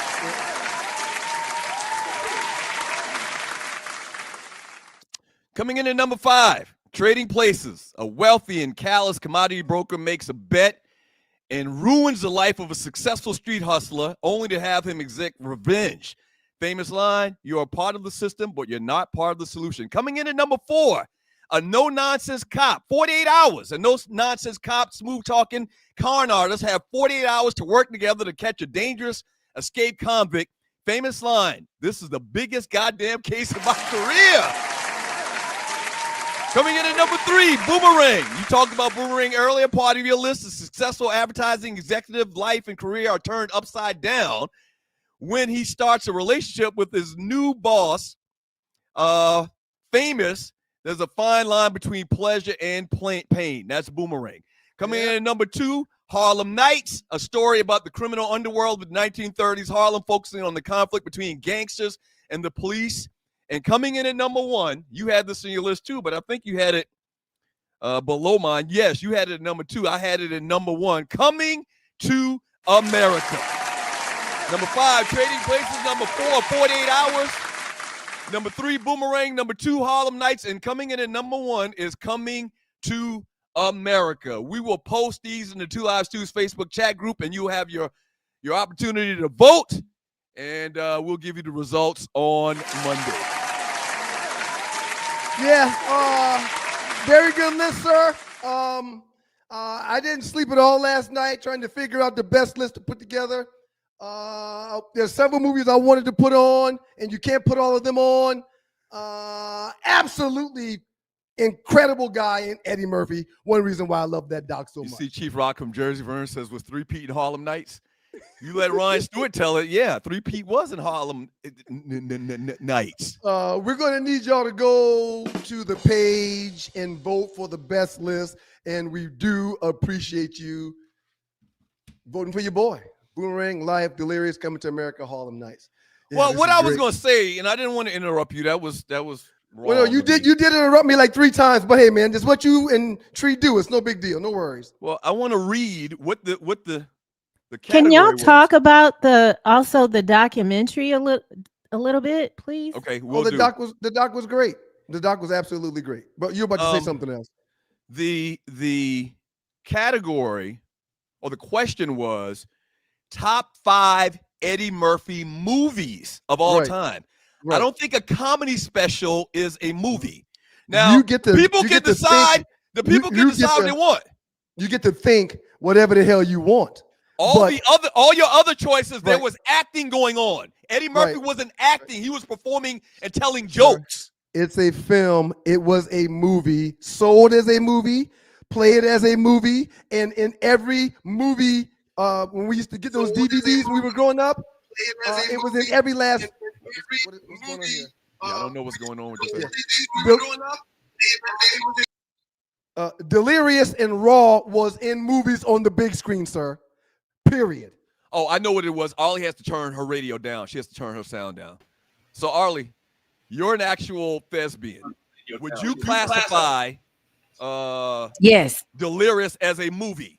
It was released. So I'm sorry, say that again. It says my mic has been muted. Hold on. No, you're good. We hear you.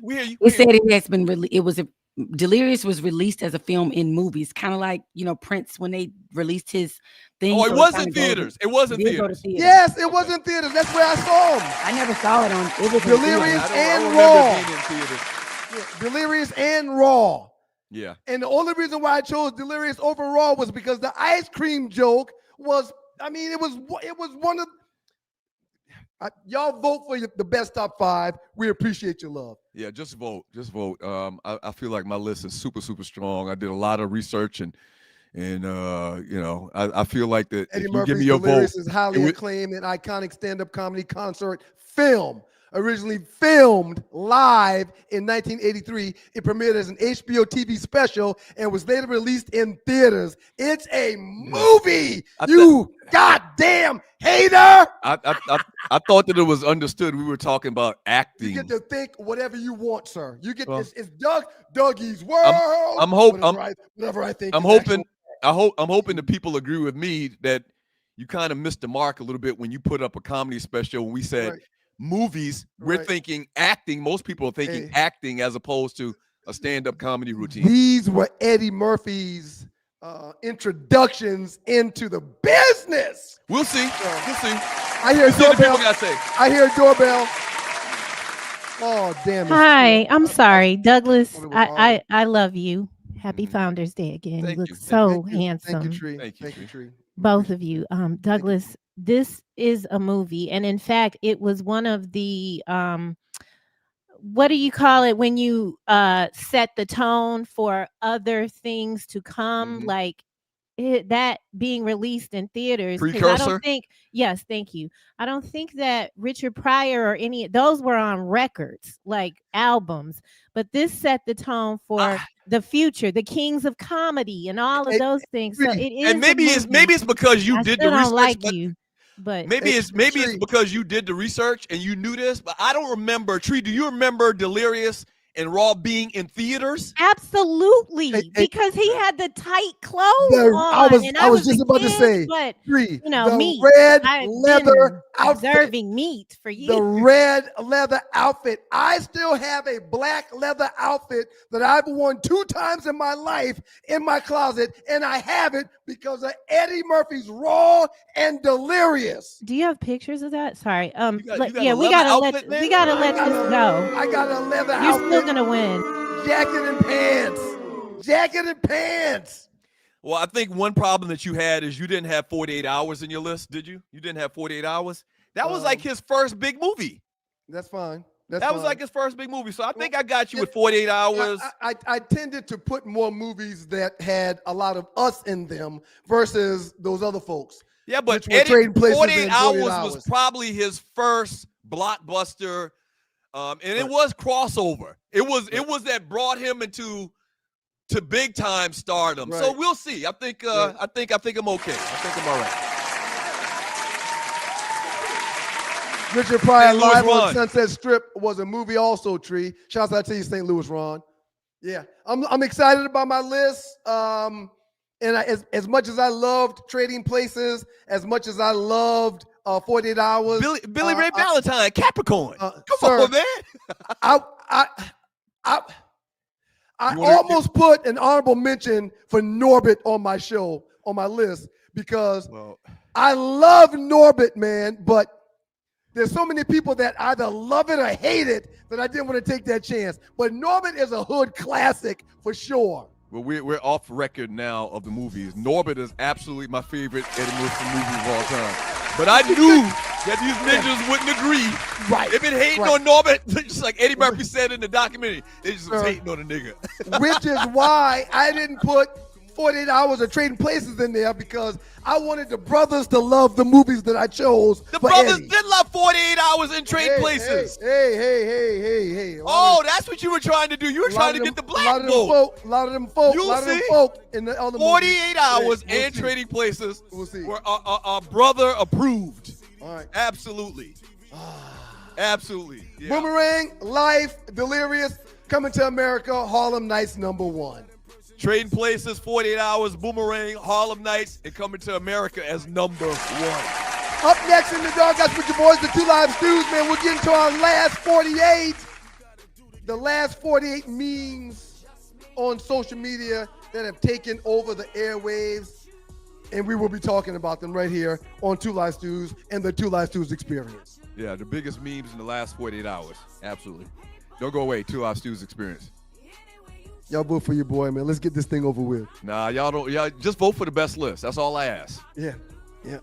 And keep in mind that Delirious was a stand-up comedy routine. There was no acting done in it. It really technically wasn't a movie, but okay.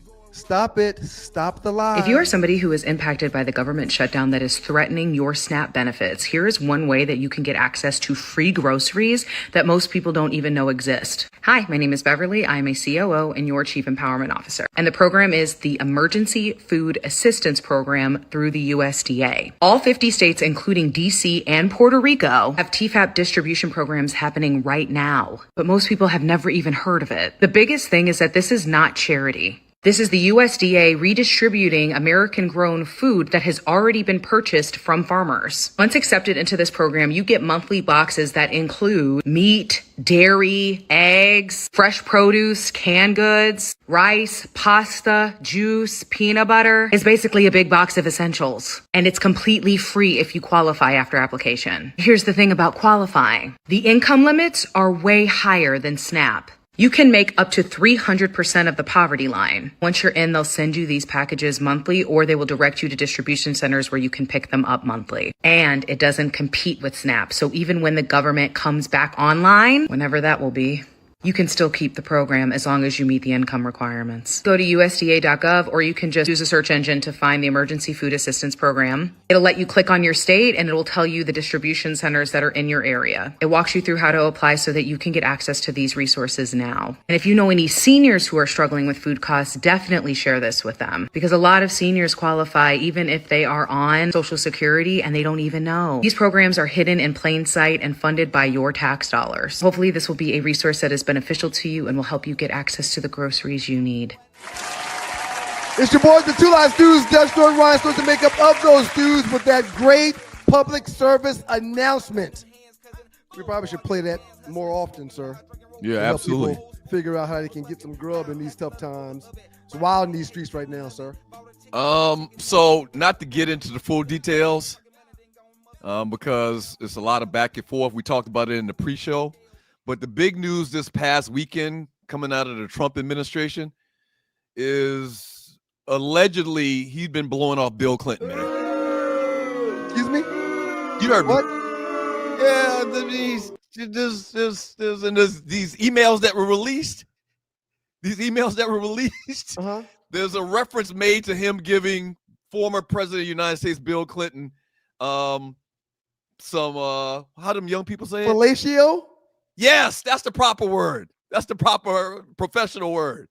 Well, how did I miss that this weekend? Yeah. He's what they call a throat goat. He's what they call a throat goat. So we're just going to go ahead and do the last 48 now. Hold on. This is the last 48. No, wait. No. I'm sorry, Tree. I jumped ahead. A throat goat? Yes. Trump is a throat goat. Allegedly. Now, it points to that. One of the emails, and Tree, can we have you on for a second, Tree?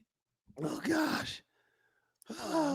Tree, go ahead and give the breakdown of exactly. From one throat goat to another? Okay. We're back on the playground. What was that all about? Oh, gosh. Are you serious? You brought. Never mind. Yo, all right, okay. Y'all go. No. Go ahead, Tree. His Jeffrey. So these are not. Everyone's like, why didn't they release this before the election? This is something totally different from the other files. Right. These were acquired or subpoenaed from the estate. Right. And so in this particular email, Jeffrey and his brother are having a conversation, and Jeffrey's brother asks him if Putin has the picture of Trump blowing Bubba, which Bubba is allegedly Bill Clinton. Yeah. Oh my gosh. Allegedly. Oh my gosh. And so you remember everybody was saying in his first term how Russia must have pictures on Trump because he was kissing Putin's ass and doing all this stuff. That's people are theorizing that's why. Allegedly. Because Russia has proof that he was giving Bill Clinton fellatio. Let me say this one last time. We need to make sure we keep saying this. I don't give a damn if Bill Clinton was in the Epstein file. I don't care if he was doing. Put him in jail too. Oh yeah. These people act like we didn't, or they didn't bring out this information because we were trying to hide Bill Clinton. No, all people that screw little kids need to go to jail. I don't give a damn if it was Bill Clinton. I don't give a damn if it was whoever damn I don't care. Democrat. I don't care. Okay? I don't care. I don't care at all. When they say that, when they start trying to push Lock the blame they over to throat golden ass up. Right. They're like, oh, well, y'all didn't say this when the Democrats put them in jail too. What? Yeah. Only throat goat I want y'all to leave alone is our personal throat goat. Okay. Sir, these Epstein files are destined to come out. And there's no doubt in my mind that it's going to shock the world when they release these Epstein files. So here's what I'm thinking. You're watching the Two Live Shoes Experience. We got to get to the last 48. That's 48. Based on the fact that I don't know how I missed this the whole weekend. Hold on. So based on everything in his ducking and dodging of this issue for, this entire term, ever since it's come back up into question, I'm leaning on the side, and none of the former, assaulted women have said that he's part of this thing. I tend to believe that he may not have had sex with these little girls, but somebody that he's very cool with did. He's trying to protect them. Trump. I think Trump is trying to protect somebody else. He may have screwed a little girl. Well, yeah, no, screw little girls. But I'm kind of moving away from that because it just seems like if that were the case, it would have come out already. Well, one of the girls would have come out and said, yeah, I saw him there. He was there. He did this. He did that. Nobody's done that yet. Allegedly, if I'm not mistaken, I've heard that Epstein has had emails that have come to light where he's talking about gifting, allegedly, Donald Trump girlfriends, young girlfriends. I haven't heard that. I haven't seen that. Yeah. No. Yeah, I'm not making it up. I'm not making it up. But hey, we'll see. Again, I I think Release he's trying, the damn fouls. I think he's trying to protect somebody that's going to be a shock to the world. That's cool with him. That's probably giving him some money. Trump don't give a damn about nobody but himself. Well, and maybe this person can shed some light on some of the dirt he's done. I don't know. I just don't know that directly he's done any of these things that we're thinking that he's being accused of. It wasn't Clinton. It was a horse named Right. Yeah. So let's get to the last 48. FC files are going to eventually come out. But you're right. It's coming out because they're going to have that vote. The young lady that they just sworn in that they were trying to hold off for the last 2 months, I think, out of Mexico. She got sworn in. She gave the final vote that they're going to release all of the files. And so it's going to happen. It's going to happen. And it's going to be a lot of fallout. Yeah.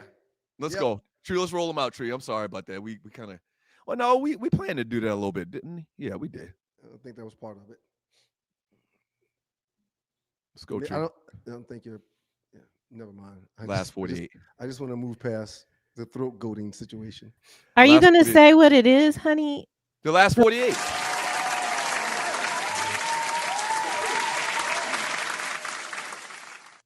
Thank you, Tree. He's only said it like 8 times. Shouts out to Johnson C. Smith University, the Golden Bulls. They sit atop the CIAA football mountain. This is the first time that they've won the conference since, well, I didn't do the math, for 50 in 55 years. That's huge. And the reason I thought this was cool because, one, Johnson C. Smith has never been known as a football program. They've had plenty of great basketball programs, okay? Mm-hmm. But Johnson C. Smith holds a special place in my heart. I had many road trips to Road Chapter at Johnson C. Smith University. Very long, interesting stories. And right in the middle of Charlotte, great school. They used to have this thing called Bullfest. They used to have this thing called Bullfest. I think it was before Aggie Fest, but they don't do it anymore. But shouts out to Johnson C. Smith, man. Make some waves right there in the heart of Charlotte. That's I've driven through that campus one time, but I've never been out on Johnson C. Smith or Road Chapter's campus. I've never been out there. Oh yeah. We've stepped in step shows in Charlotte. We got a lot of history with the Road Chapter bros. Rude bros. Shout out to the great David Washington, former quarterback that's from our crib, from Low Country that went to Johnson C. Smith. Shouts out to you, D. Wash. Played quarterback there. Another theme of HBCU football, Delaware State head football coach Deshaun Jackson and former NFL star Cam Newton didn't hold back words when asked about the recent on-field brawl between Grambling and Bethune-Cookman. Here's what Deshaun Jackson says: the football brawl show how ghetto we can look. Let me just tell people that went to PWI, didn't attend an HBCU, don't ever say no bullshit like this. Well, I was about to say, I've been the center of 2 or 3 of those scuffles just like that in college, and I didn't go to an HBCU. I went to PWI. But this what niggas do. Right. This what niggas do right here. Right. Is they've jumped on what the media interpretation is of what black people do. Man, in a negative manner. Man, please. They fight in hockey every other night. Right? Not every other night. Every night. Every night there's a fight in hockey. Well, they will let you fight. They will literally let you fight each other. They'll stop the game to watch you fight centering. But nobody don't say anything about ghetto that or ghetto this. You I talked agree. about it in 1992. You caused one of the biggest melees in college football history against the Georgia Bulldogs. Nobody threw out the term ghetto to you. No. Nope. And see, this is the same thing Ed Reed. Ed Reed got caught up in this same type of rhetoric when he got the job. They gave the ninja the job. They gave him the job of Bethune-Cookman, and then he started talking this ghetto shit, this, that, and the other. No. Stop that. Stop pushing that goddamn narrative. Stop it. That's why we got y'all this weekend. So I mentioned earlier, South Carolina State. Make them pay this weekend. Make them pay this weekend. Make them pay this weekend. We traveled to Delaware State to play his Delaware State Hornets. Good luck this weekend. And now we got a little bit extra little spice on it because Good of these comments. Weekend. Good luck this weekend. Thank you. Shout out to South Carolina State.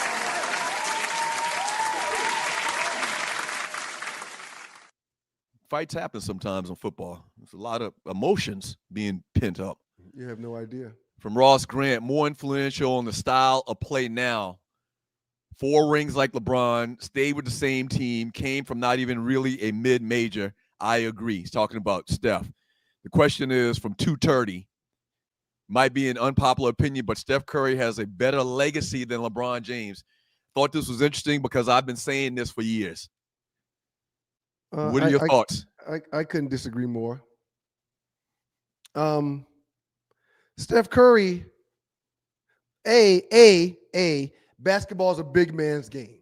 Steph is a smaller man. That's what Steph did to change history. But again, Muggsy Bogues did this. Charlie Ward did this. No. Spud Webb. Hold on. You comparing Muggsy Bogues to they're all small men. And no, basketball is a big man's game. I'm talking about the 3-point shooting from half court. Right. Ray Allen did that. Ray Allen did not do this. The 2 of the best shooters prior to Steph Curry, and I'm not debating this or arguing this with you, were Ray Allen and Reggie Miller. They too had distance. Not as much as Steph, but they too had distance. They were known for the 3-ball. Steph ain't hit no 4-pointers. Steph hadn't hit no 4-pointers. And on the other side of that, Kareem Abdul-Jabbar was celebrated for decades because of him being the scoring champion. But now, for some reason, it doesn't matter. Why? Because LeBron's the scoring champion. That means more than anything else in the game of basketball. So I disagree with this. Okay. All right. I think the point that's being made, and whenever somebody makes this point, is Steph Curry, in effect, brought a new realm of scoring to the NBA where he routinely hit shots from half court, from the logo, they call it. And guys under 6 or guys 6 foot, 6'1" feel like that if they can master shooting threes like Steph did to that level that Steph did, they too can play in the NBA. Very rarely somebody 6'1" or whatever Steph is and under made this big of a splash. And not only that, he got the hardware to add to it as well. He got rings. Nate Robinson, another guy that was a tiny. Hold on. You can't put Nate Robinson in the same conversation with Steph. If you're talking about small people that play in the NBA, I damn sure can. Right. Yeah, Nate Robinson won like 6 slam dunk contests back to back. He's a small man. Yeah, I mean, shouts out to Steph and LeBron. But yeah, one of these guys should be talked about when it comes to changing the game. And you're watching the 2 Live Stews experience. LeBron, and that's the other part. I'm glad you said that. Yep. LeBron hasn't done anything more than score more points. He hadn't done anything different than what Dr. J did, what Michael Jordan did, what Kobe Bryant did. Right. It's how you change the game, I think, was what the guy's talking about in that meme, man. LeBron's about to be 45 years old, and last year he was in the top 5 of the MVPs in the entire freaking league. Man, stop it. Let's go to the next one. You gotta stop it. Let's go to the next one, Tree. You gotta stop it. Guys. Oh, y'all LeBron sexual something else, man. Yeah. You LeBron haters are more than something else. Ooh, it's a tough one. So, this is going to be the last one, sir, because you broached the order. Oh, yeah. And talking about Trump. Well, no, we can bring it back up. We didn't talk about it enough. We need to talk about that more. Breached. Pick 3 rappers. I guess they mean pick 3 rappers to give you the strongest 3-rapper team. Jay-Z, Andre 3000, and Nas. They're right by each other. Yep. Jay-Z, 3000, and Nas. This is impossible to do. It's impossible, but that's the 3 I'm going to go with. Because you can take any 3 and say that they're just as good as any other 3. Agreed. Yeah, I can't do this. Scarface. No, you have to, sir. You have to, sir. And it hurts not to put Scarface in that mix. You know what? Let me change that. Jay-Z, Andre 3000, and Scarface. Give me Tupac, Darkman X, and Ice Cube. Darkman X. Give me DMX, Cube, and Tupac. Yeah, this is a really good one. This is really tough. Yeah, that's almost impossible. And last one, Tree. We can show it one more time because we really didn't highlight the actual meme long enough. And you're watching the Two Live Stews experience. Sorry, I gotta make sure y'all stop seeing that. Whoops. Guess they shouldn't have gone to that Coldplay concert. Bubblegate. Come again. Come again. Oh, boy. Trump, Clinton, Coldplay, kiss cam. Boy, that would be phenomenal if we get definitive proof that Donald Trump been slobbing Bill Clinton's slobbing his knob. That would be the greatest outcome of this whole Trump fiasco. Is if we have documented proof that he's slobbing another man's knob. That he was a throat goat. Wow. From Triple Platinum Batmite, Jeff Pearlman, great sports writer, has a new Tupac bio he published this month. Supposed to be really good. Oh, I'm definitely going to check that out. Thank you, Triple Platinum Batmite. Self-proclaimed Triple Platinum Batmite. All right, so you got that fantasy report coming up, right? Sydney Action Jackson, Steph isn't in the same atmosphere as LeBron. Whoever said that doesn't know much about basketball. There's more to basketball than shooting threes. LeBron did it all. Steph not even two. I agree. Well, I agree. LeBron can literally do everything on the court. Steph is a shooter. LeBron shoots too. As a matter of fact, he shot more points than everybody has ever played, including Steph. When you talk about legacy to the game, what has LeBron changed about the game? Steph has changed the game. Man, Steph has changed the game. Everything LeBron's doing has been done before. Hey, Doug, there's been several shooters prior to Stephen Curry in this league. I'm sorry. Not like Steph. No, not like Steph. But not like Steph. Well, there's only. Why do you go ahead? You the shooting motion is, everybody that plays the game of basketball shoots the basketball. So you want to say he's the best ever because he can shoot like everybody that plays? Come on, man. Come on, man. Don't go away, Two Live Stews. You got the fantasy report, right? I do have a fancy report. Everybody at WGPR Hot 107.5 HD2 FM in Detroit, thank y'all for being here today. You can hear the rest of the show by going to YouTube. You can hear the rest of the show by going to the Sports Rap Network app. We appreciate y'all. Like, subscribe, and please pass the word. Up next. Exactly. Ryan's going to make up of those stews, and this is your...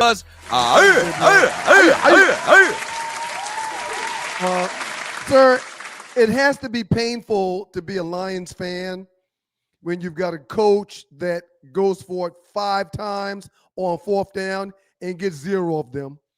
4 go-for attempts that fail and 1 fake punt that failed.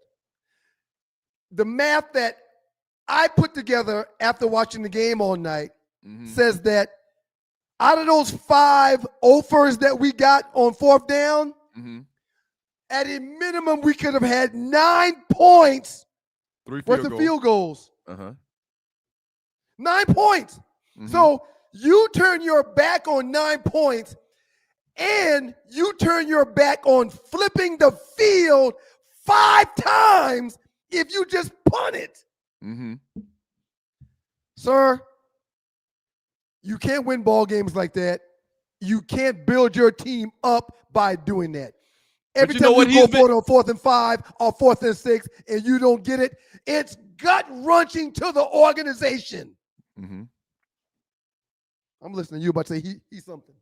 Well, I was going to say he's been doing that since he's been there, and it's cute when it works. But there's a reason why you don't. There's a reason why you put the ball on 4th down and long. No question. There's a reason why you kick field goals and take 3 as opposed to trying to get a 1st down or trying to score and get 7. Like, and this ain't new. Like the rules and the theories behind football is basically the same as it's been for 100 years. And the percentages of getting a 4th and 6 or a 4th and 5 have to be below 10%. Mm-hmm. Have to be. 4th and 1, 4th and 2, that's different. But we didn't get them bitches yesterday either. It's tough, man. It's tough. Real quick, man. After tonight's action, there are 3 weeks left, and only the top 6 make the playoffs. By the way, the Lions lost 16-9 to the Eagles. Oh, yeah. If you got to tie the whole story together. Yeah. It was a terrible loss. Right. In Philadelphia. Wind blowing treacherously.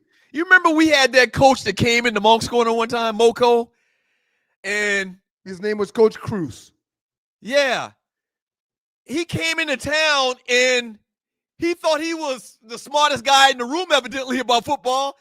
And every extra point, he went for it. He went for 2. Yes. Not only did every extra point he went for 2, but where we had opportunities to go for a field goal, to kick a field goal, he never kicked field goals. Like there was not a position for the kicker on the team the entire year. Other than kicking off. Right. He was extra point free. He was punt free. He went for it on 4th down. He never punted on 4th down. He never kicked field goals when we had the opportunity. He went for it. And yeah, we got rid of his ass so goddamn fast. He was there 2 years, and I didn't think he was going to make it past the first one. I don't know how he got a second year. I have no idea. Because he came in, his resume was he had done a lot, but he did that at a level like a 1A. I think what it was he was coaching 1A. You come up the Moco to Berkeley High, this is big boy football. In big competition. And big-time competition. Right. We're playing Somerville and, you and, know. And the coaches that had success in 1A and or 2A at not punting the ball or not going for extra points had teams that were heavy laden with college players versus other teams that had none. That had nothing. Right. That's what he wasn't factoring in the equation. Right. And you're watching Two Live Stew's experience. The he had a Somervilles of the dominant world. team that was running over everybody. The Somervilles of the world, the Walterboroughs of the world, the Wandos of the world, the Spartanburgs of the world. They got talent too. Right. This man went for it every 4th down. He never kicked a field goal or punted. Yeah, that shit wasn't going to last too long. Coach Cruz. In the Two Live Students Fantasy Football League, every game matters now. No more excuses. No more my star was on a bye. No more I didn't know he was questionable. If your squad isn't ready, you're about to get steamrolled these last few weeks. Port City Pimps still out there cruising. Spice Girl lurking like they want a top spot. And the middle of the pack that's full right now on the Street Fighter tip. It's incredible what's happening in the Two Live Students Fantasy Football League. Meanwhile, the folks at the bottom, they better wake up quick, and I'm one of those guys. This is our last chance to stop being the league's free win. Set those lineups, y'all.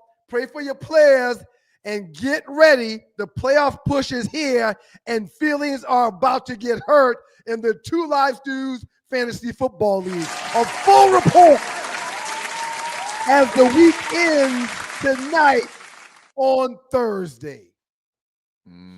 Shouts out to the bros. Happy anniversary to all the Qs.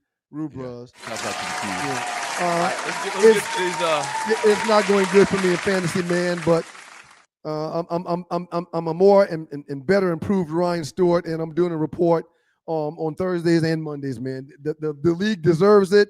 The banter in the league is amazing, and I love it. And I apologize for the 2 or 3 weeks that I did not do a report because y'all deserve one. Before we jump into these chat messages and you're watching the 2 Live Stews Experience, thank you for joining your boys. We really, really appreciate it. Do us a favor, pass the word, share the show. That's really, really big to share the show and tell people. If you know somebody that used to listen to the show, a P1 listener like I talked about earlier back in the day, just shoot them a little text message. Like if everybody watching the show right now or listening to the show right now could shoot 5 people a cut and paste text message, that would do us a whole lot. It would do us a big favor if you did that. All right. You wanted me to watch the Eddie Murphy. What's so funny? What's so funny? What's so funny? The hat got hot. The hat got hot. What's so funny? You wanted us to watch the Eddie Murphy special, the documentary, and you mentioned something about how big this dude's house is. Yeah, it's beautiful. I've never seen a house that had a courtyard in the middle of it. The man's got a courtyard in the middle of his house, like a quad. A couple of my rich buddies have homes that are open like that in warm city areas, but none of their homes have a roof that you can close like a dome.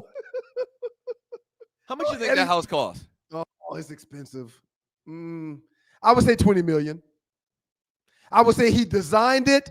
I would say he drew the plans up, or someone that's an engineer drew the plans up while listening to him, and he built that house brick by brick. I say about $20 million.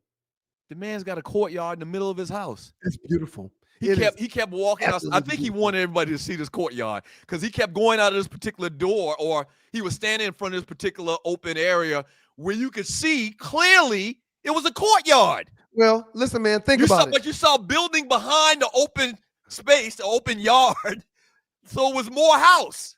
Think about it, man. We both had a hard time putting together our top 5 favorite Eddie Murphy movies, and no one mentioned Shrek. No one mentioned Norbit. No one mentioned Dreamgirls. I thought about Shrek, but I didn't think people would latch onto that because. Sir, that's a 3-movie deal where he made $25, $30 million per movie. Just his voice that he recorded at his house. He recorded those lines at his house and sent them to them people and got paid $25 million or more. So Eddie Murphy has done 42 feature films. Right. Now, you do know that Samuel Jackson is the all-time, like he's in the Guinness Book of World Records for having done more movies than anybody else. Now, this says feature, meaning that he's the feature actor. He's the main actor in the movie. But Samuel Jackson's done like 5 times this. I'm going to do you a quick search right now, and I'll tell you how many he's done. Platinum Batman says Shrek has 5, not 3, 5 Shreks. He's getting paid off all of those, too. Real quick, while you look up what you're looking up. I got it. Okay. Samuel Jackson, I just told you Eddie Murphy's done how many? 42, 48? 42, yes. 42. You said 42. Samuel Jackson has been in at least, so I guess it's something they're not even counting, 151 movies. Goddamn! What?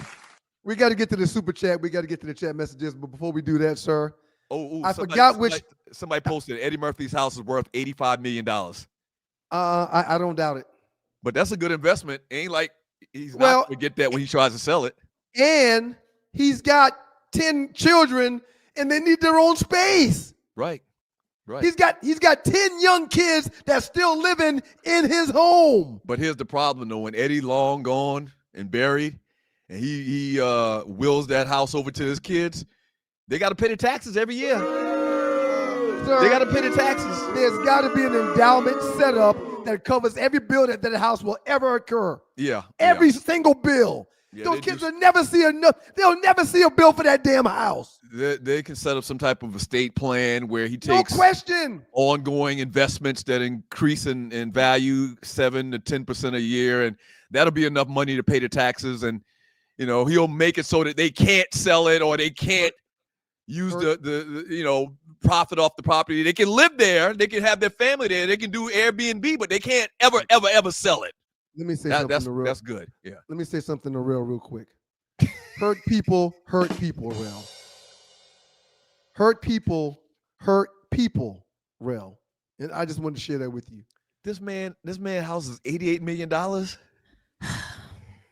Tree, what'd you think of the documentary? Give us some more thoughts from the documentary, Eddie Murphy, being Eddie. Couple things. Wait. Okay, I'm not. I'm still here. Eddie Murphy, when I moved to Sacramento, there was a place called Roseville, a little bit outside of Sacramento, where the rich people live. And so this guy that I was dating, he took me out to Granite Bay, which is just past Roseville, and Eddie's house was there.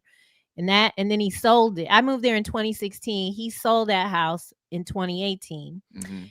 And so the home he lives in now is in LA, Southern California, not in LA, but like outside of LA. Anyway, Mhm. I love that he has that situation there. I enjoyed how aligned and zen he seems to me to be, which Right. that is my kind of language. Everything that he was talking, y'all know I don't believe in struggle and all that shit. I don't do that. I work. I don't like the word work. I create in a way that is very productive. He is just very much free in his mind is what I observed. I resonated completely when he talked about Shrek and being tired as fuck after being donkey all day. That's why I don't want to talk to ninjas on the phone, because trying to do voiceover work it might take more out of you. I don't know. He's yelling and carrying on, and no one can see you, so you do a little extra. The documentary, Ryan, you don't really give me a lot of quality, but this suggestion was wonderful. And I thank you for it, because I Dr. needed Shonda. something to do yesterday. Dr. Shonda, I love Stellar. you too. I really love you too, Dr. Shonda. But you're giving Eddie Long vibes. I like the ball better. Dr. Shonda, God. hurt people, Dr. Shonda. Now she don't never say nothing about nobody. And I love her. And I love her. She's And I love her. genuine. And I love her. Quick Eddie Murphy story. Doug and I used to do Funny Fridays where the manager of the comedy club would bring the headlining comedian to us every single Friday for an hour. We talked about this last week, as a matter of fact. More times than not, after they would get done, they would go downstairs and hang out and wait till after the show, and I would get in the car with them. We'd ride around and we smoke marijuana together. Okay. One of these comedians talked about going to Eddie's house and spending the night at Eddie's house for 2 or 3 nights. And after the first night, the comedian was like, when we woke up the next morning, had a great breakfast, we hung out, blah, blah, blah. And I was like, hey, man, let's get out of the house today, And Eddie said, okay, cool. What you want to do? He said, man, let's go bowling. And he said, oh, you want to go bowling? Oh, okay, no problem. Follow me. Took him to the downstairs where there was a bowling alley. So they bowled for a little while. Okay. An hour later, comedian goes, hey, man, I want to get out and do something, man. Let's go to a bar where there's a few people. Eddie said, oh, you want a bar with a few people? Okay, follow me.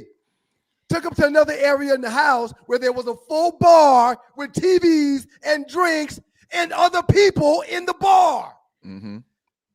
Everything the comedian recommended that they do for the next 4 days, Eddie was like, hey, man, I got all that shit you want to do right here. But that's not, there is commentary going around that he is having some mental health issues, but I don't agree with that. I just think when you start to evolve at a higher vibration, you just don't have time. You don't want to be in the bullshit of the world. But he's an introvert.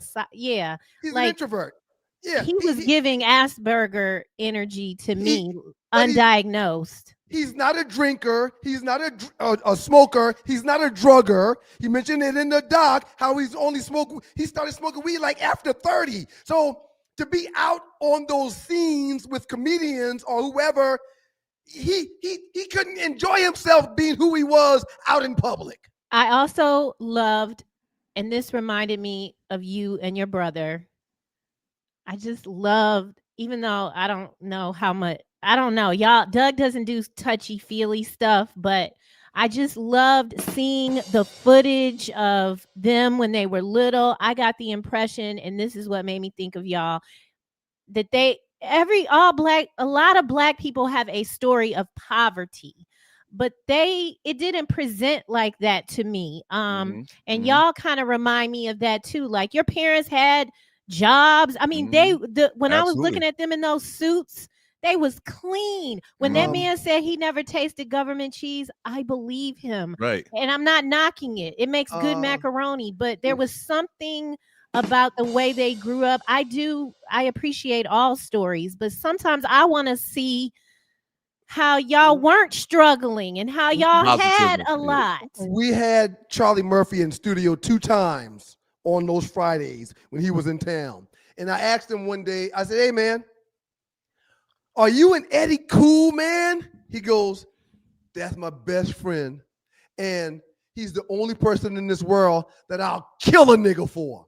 And when he said it, he wasn't smiling and laughing. He was dead serious. He was like, that's my best friend. And he's the only person in this world that I'll kill a nigga for. You could tell. And then like their mom, I was looking at it was a good, please go watch it. And I was last thing, I was a little bit when I saw his current wife, but love who you love, I guess. No. Yeah, I think that's been in his life forever. I think he's dated them forever. Wait a minute, I missed that part. Is it a white chick? You didn't see the doc then. No, I did see it. You couldn't have seen the doc. No, but I was, I'm doing other things.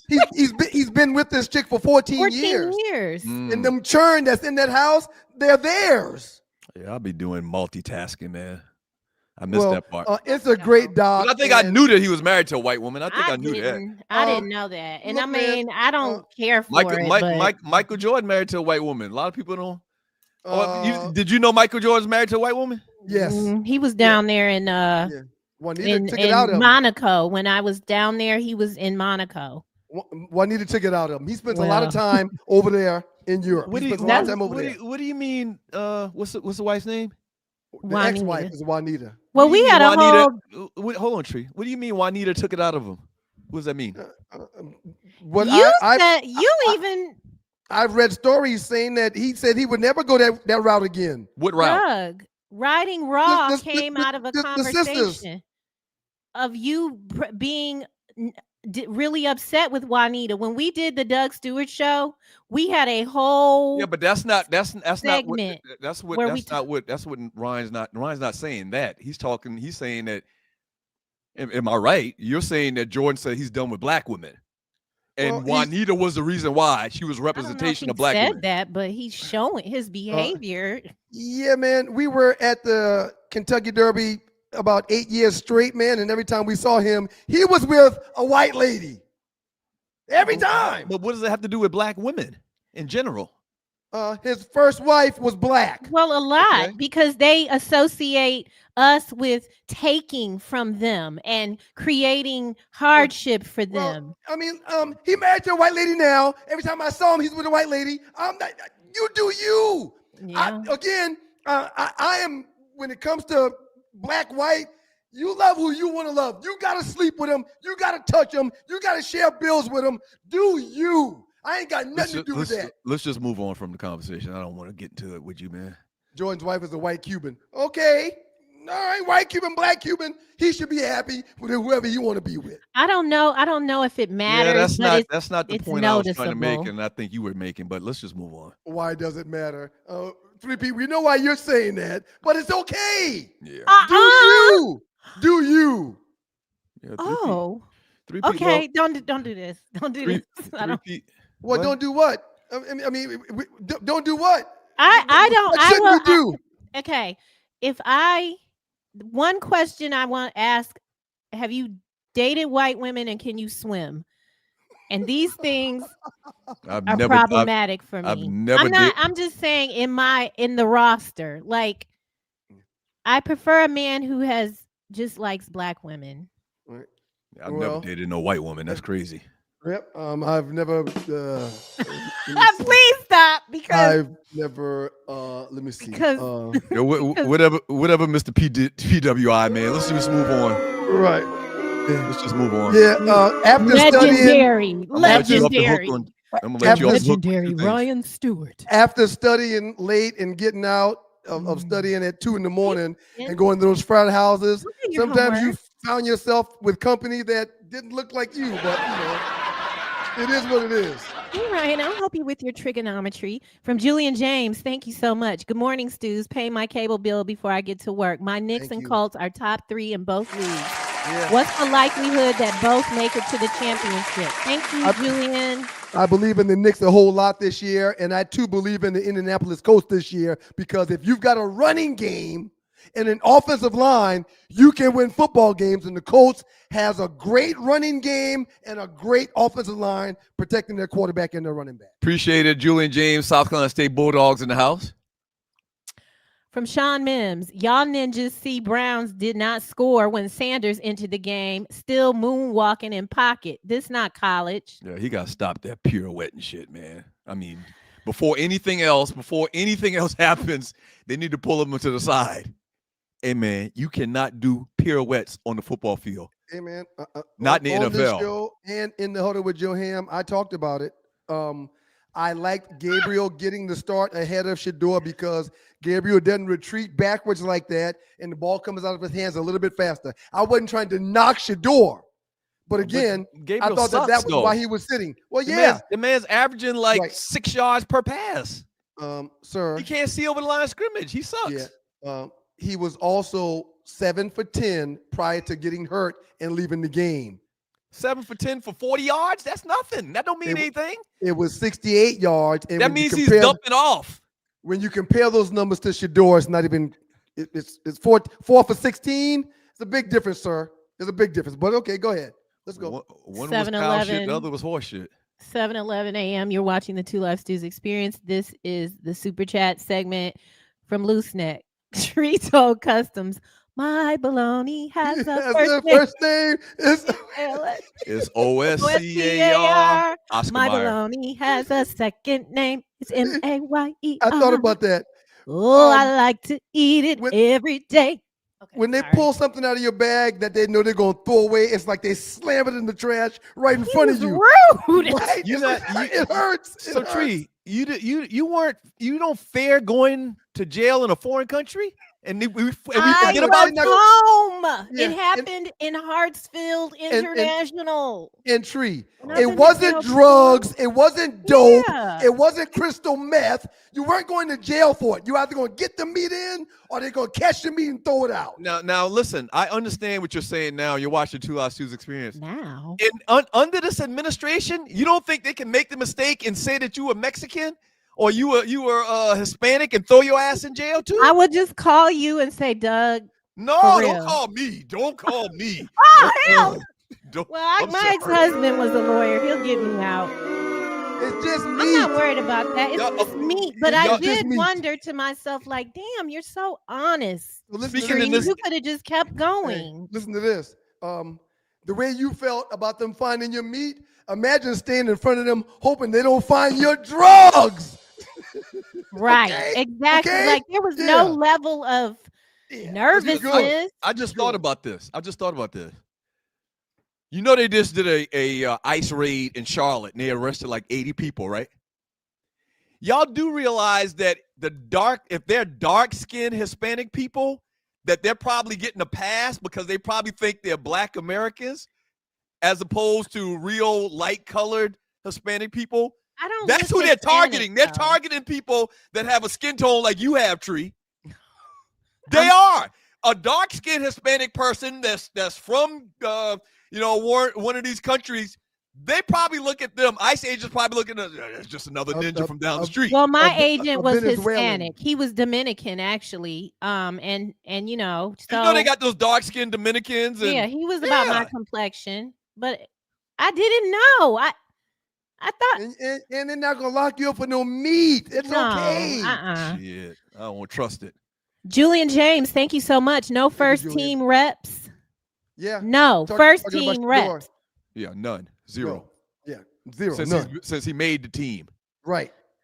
Osiris, thank you so much. The root issue with Shador is he's got 0 snaps with the starters. Everything else scrambling, forcing plays. Those are symptoms. If they don't fix that fast, folks will forget he was set up to fail from the start. Right. Shots out 98. Happy Founders Day. Drew Osiris. Osiris coming in again. Thank you so much. Johnny Manziel brushed off that state trooper bumping the South Carolina players as Texas showing who's boss. That's a very white perspective. From our side, with our history with police, it reads a whole lot different. Yeah, it's police brutality from our side. If you met him in the dark on the side of the road, it's a problem. Yeah. ICE agents are the least of your He gonna worries. beat you down. Exactly. From Loose Neck. Arlie is so cute, even though she sounds like James Evans' daddy on Good Times. I love it. She do sound like Henry. Yeah. That was James' daddy named Henry. I don't remember him. Yeah, you do. Well, Loose Neck will have a picture of him in 2.5 seconds. He From had Osiris. a deep, raspy voice like this. Florida, I love you. Where's James at? Oh, I know who you're talking. I do know who he was. He walked out on James. It seems like back in the 70s, Daddy used to walk out on their families all the No, time. the writer. No, the writers wanted you to think that. That's right. Again, That's let's right. go back. That's let's exactly go back right. to you and That's Ryan right. and Well, how y'all were raised. Listen again. Mom and Dad. Norman Lair. We've heard Norman Lair was a tremendous racist, and now, yeah, back then on those black shows, they had you thinking that daddies walked out on their kids left and right. Yes. That's exactly what James' daddy did. One of the reasons why I've made my plight mentorship of young black males is because when we grew up, everybody down our street had a black male presence in their home, whether it's a father, a granddad, or an uncle of some sort. There was a black male in those houses. That's not as much the case these days. Yeah. From Osiris. And responding to what Arlie said, most college educated women I know want to work their good job. That's why they went to school, to chase their career goals. For them, that's bigger than being a homemaker. Referring to which frat is the best. Right. I mean, everybody For knows what frat is the best. husbanding. Yeah. I agree with Arlie, though. But, well, thank you, Osiris. Thank you so much. From Loose Neck, I tried to boycott Amazon right before Prime Days, and let's just say I failed. Damn, man. Yeah. You can't hold on for a minute? Well, I told So we y'all, are doing Christmas. Y'all doing Christmas? You're buying the kids stuff? well, My we kids take our are kids. grown. We take our kids on an experience for Christmas instead Exactly. of buying them a bunch of junk. Thank you. However, Did you want an experience, or did you want junk when you was Morgan's age? Well, Morgan has high taste, so you you're talking live- about the wrong children. They drive golf carts, Douglas. You live and you learn, sir, and it's better for them to have experiences versus stuff that. There was one year where it took them a week or so to open up all their gifts, and that was the year I said, not doing that anymore. So hold on. Let's stop right here. Let me ask. Let me pose it this way. Mm-hmm. Would you rather have the Atari 2600 or go to Pigeon Forge, Tennessee?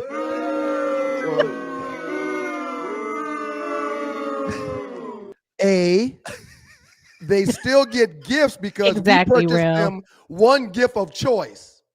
So they still get gifts. Okay. So they'll get one gift from us that they want, and then they'll get gifts from Uncle Doug, Godfather Troy, Godmother Missy, Godfather Kareem, Godmother Kim. So they'll get a bunch of stuff, but we get them one gift and we provide an experience.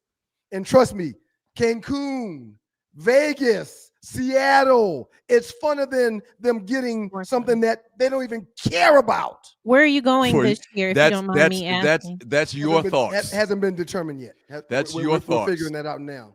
Right. If our parents would have offered us a trip to Cancun or a G.I. Joe with the Kung Fu grip, right. I am taking the G.I. Joe I understand. with the Kung Fu grip. I'm taking that. When you know better, you do better, and I know better now. Yeah, Yep. Okay, man. Yep. I guess, it's your kids. But kids are different now, Douglas. It's a whole different breed and a whole different situation going on. She stays home. Can you even count the amount of hours and time and fun that you had on that Atari 2600? Yeah, but they've got the Xbox X here. They got that. Oh, so what you're saying is they got everything they need anyway. He's Eddie Murphy. Look, man.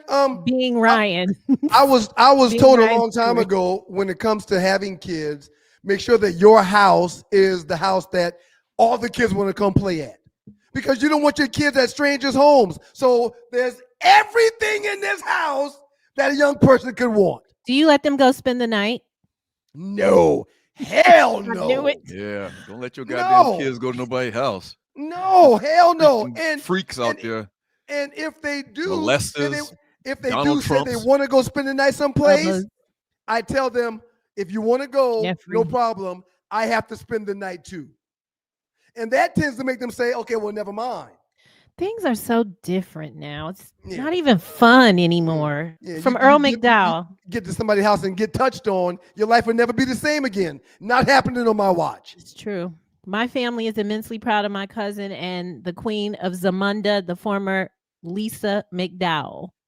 Oh, okay, Earl. Is that really your cousin, Earl? Why I would think you he's say joking. that? I think If he's joking. so, shouts out to Oh, Lisa you do? McDowell. You think he's joking? Okay. From Loose Necks, Doug from Loose Neck Side. Doug's list gonna have Norbit, Golden Child. I forgot about Golden Child. I love many. Golden Child. There's oh so my many. God. There's Dr. so many. Doolittle. There's so Holy many. motherfucking Yes. man. Yes. Yeah, there was Yes. some. Forgot There was about that. there were some honorable mentions in there too. I just couldn't fit in because of one reason or the other. Like, what's the clumps? What's the clump? The clumps. The Nutty Professor. Nutty Professor. I Yeah. thought about Nutty Professor, but I was Yeah. like, Nutty Professor was kind of. Daddy's kinda- Daycare was Yes. good. That Yes. movie was good. He's got a bunch of number ones. Yeah. It was impossible to narrow it down to 5. But you're not gonna win. From Earl McDowell, Raw Don't talk to Doug like became that. and remains the highest grossing stand-up film of all time, damn near 40 years later. That's probably why I'm going to win, because of Delirious and Raw. That's probably why I'm going to No, win. I think people are going to say the same thing I did. That's not Where even. is this black leather outfit you spoke of? In my closet. Can you fit it? Oh yeah. Oh yeah. I'd Oh, love yeah. to see Man. that. And Hey, when man. I wear it, For and when I- research purposes. and when I wear it, I wear snakeskin boots with it. Don't And a do Jerry that. Don't do that. Don't do that. Don't do that. Hell yeah! Do Don't it. do that. Do it. Straight, that's one of my, don't that's do one of I'm my gonna be a Detroit outfits. cheerleader. It's one of my Detroit outfits. Hell yeah, that's a Detroit outfit. No doubt. You got a fur coat? No doubt. No, I do not have a fur. I Okay, do not sorry, have Douglas. He doesn't like it. Please You don't put on no know? snakeskin boots and no leather outfit, man. I want to see I'm it so begging you. bad. I'm If begging we you. go to Detroit, when this show goes to Detroit, you have to bring it. a Yeah. You got to bring it. Yeah. From Griff, what's happening, fam? Paying my dues. Tree, welcome back. Thank you so much. Arlie, feel better. Doug and Ryan, happy Founders Day from your D9 brother. Thank you, Griff. Thank you, Hey, Griff. That's big of you, Griff. It's bigger, you, Griff. Because he's a noob. That's big of you. Earl And because McDowell's a noob as well. Thank you. And appreciate you, because you Nuke. said that if somebody break in that man's house, his wife gonna have to fight off the criminal. Yeah, she gonna have to fight. She gonna have to duck if you Yeah, buck. I 'Cause he ain't don't- fighting. Yeah, Griff well, is now, not fighting nobody. I see videos with Griff with gold teeth and stuff and diamond teeth in his mouth. He may have a little bit of a backbone. No, in you're him. thinking of somebody else. Griff don't have no damn gold teeth in his mouth. What are Yeah, you that's talking not about? him, Ryan. You think You of sure? somebody else. Somebody else. Yeah. No, I think y'all are mistaken. He does have some cousins or relatives that live up Yeah, here. No, he be posting videos where he got grills in his mouth. Yeah. From But Sydney anyway, Action Jackson, Trump is a jawbone. That's a Bernie Mac house party reference. Exactly. What you call him? A throat goat? That's what they call them. That's what the young people call them. The YNs call them throat goats. Mm. That would be great. I mean, seriously, this thing couldn't work out any better if it comes to light that Trump is a throat goat. Because we've been praying and praying for this man's downfall. No, that that's a would be- lamb. that's that- a lamb, not a goat. What sound does a goat make? Bah. That's a lamb. Bah. A sheep. A sheep is bah. Oh, that's true. Oh my God. This is terrible. We're talking about the president Yeah, sucking dick. yeah. This is It's crazy. It's crazy. Everything has been crazy surrounding this guy from the time he announced. But he he's was running not. for But he's president. not presidential, so you're not surprised. You're not surprised that he's an alleged throat goat. As a matter of fact, you expect that kind of stuff from someone that acts like him. But everything is just ghetto. The planet is ghetto now. Like, who would have thought? Anyway, Right. Trump was under the podium in that scene from Police. See, Exactly. we've come to this point, and they want to take my meat at the airport, but your boy is up there. Okay, Dark Sun Rider. Thank you, 80s. Dark Sun Rider. I saw Raw in the movies with my boy at 13. That was just Doug hating. That was just Doug hating. It's okay. Yeah, Yeah. I had to step in. That's not a movie. Oh, that's not a movie. True. If You don't saw hush your mouth. you saw Raw in the theaters? Yes, I did. And I was not supposed to. Yeah, because you weren't 17 years and older. But just like this person, but I knew older people.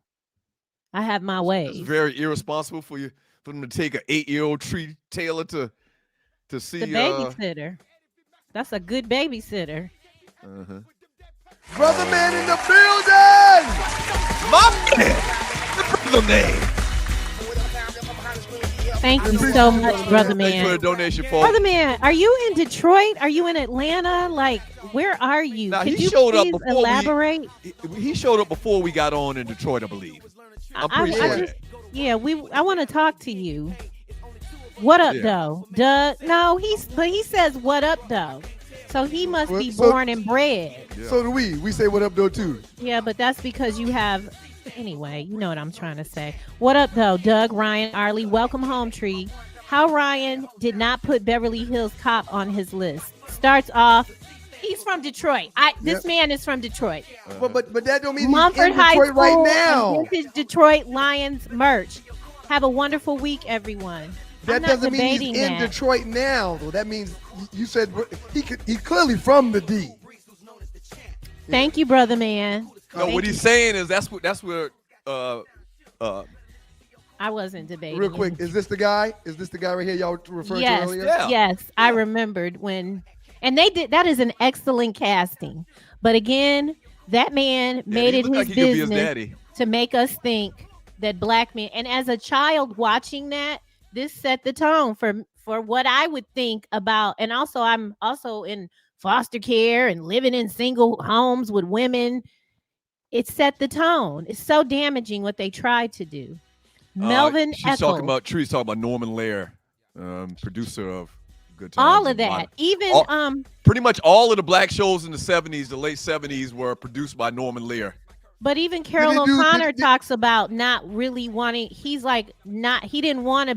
He was not what Archie Bunker was. Did he do Sanford and Son too? No, I don't think he did Sanford and Son. Okay, all right. Shouts out to Melvin Echols. Bay 11 towing 447-770-6949. Melvin promises two things. A, he's going to get to you quick. And B, he's going to have competitive pricing. He's not trying to hit you across the head. He's really using his services to assist and or help you. Shouts out to you, Melvin Echols. 447-770-6949. Bay 11 towing if y'all need to move your car. We appreciate you, Melvin. Melvin Eccles, I really believe Trump had Epstein killed in jail. I also believe whatever victims may be scared to come forward, Throat Goat is an instant classic. It is. It really is. Man, I hope this is true. Well, I hate it for the victims. Well, there's no victim I'm talking about. I'm mixing up the kids with him and Clinton. Right, him and him. Never mind. So Norman Lair produced. He produced the Jeffersons, Good Times, and Sanford and Son too. Okay. Yeah. All right. And just think about it. I mean, he gave us the Jeffersons probably because Florida and them was they were very much activists in that space. Isn't that why James got fired? Because James was he was like, y'all got to get us out of here. He was like Rage Against the Machine. He fought them tooth and nail. That's why they killed him off. Because he, found a lot of the shit they were doing offensive to black folks. Even though he has a white wife. From Corey Robinson. Hey, Corey, big bark to my brothers of the Q Sci-Fi. 114 years of manhood, scholarship, perseverance, and uplift. Shouts out to you, Q. Thank you, bro. Thank you very much, dog.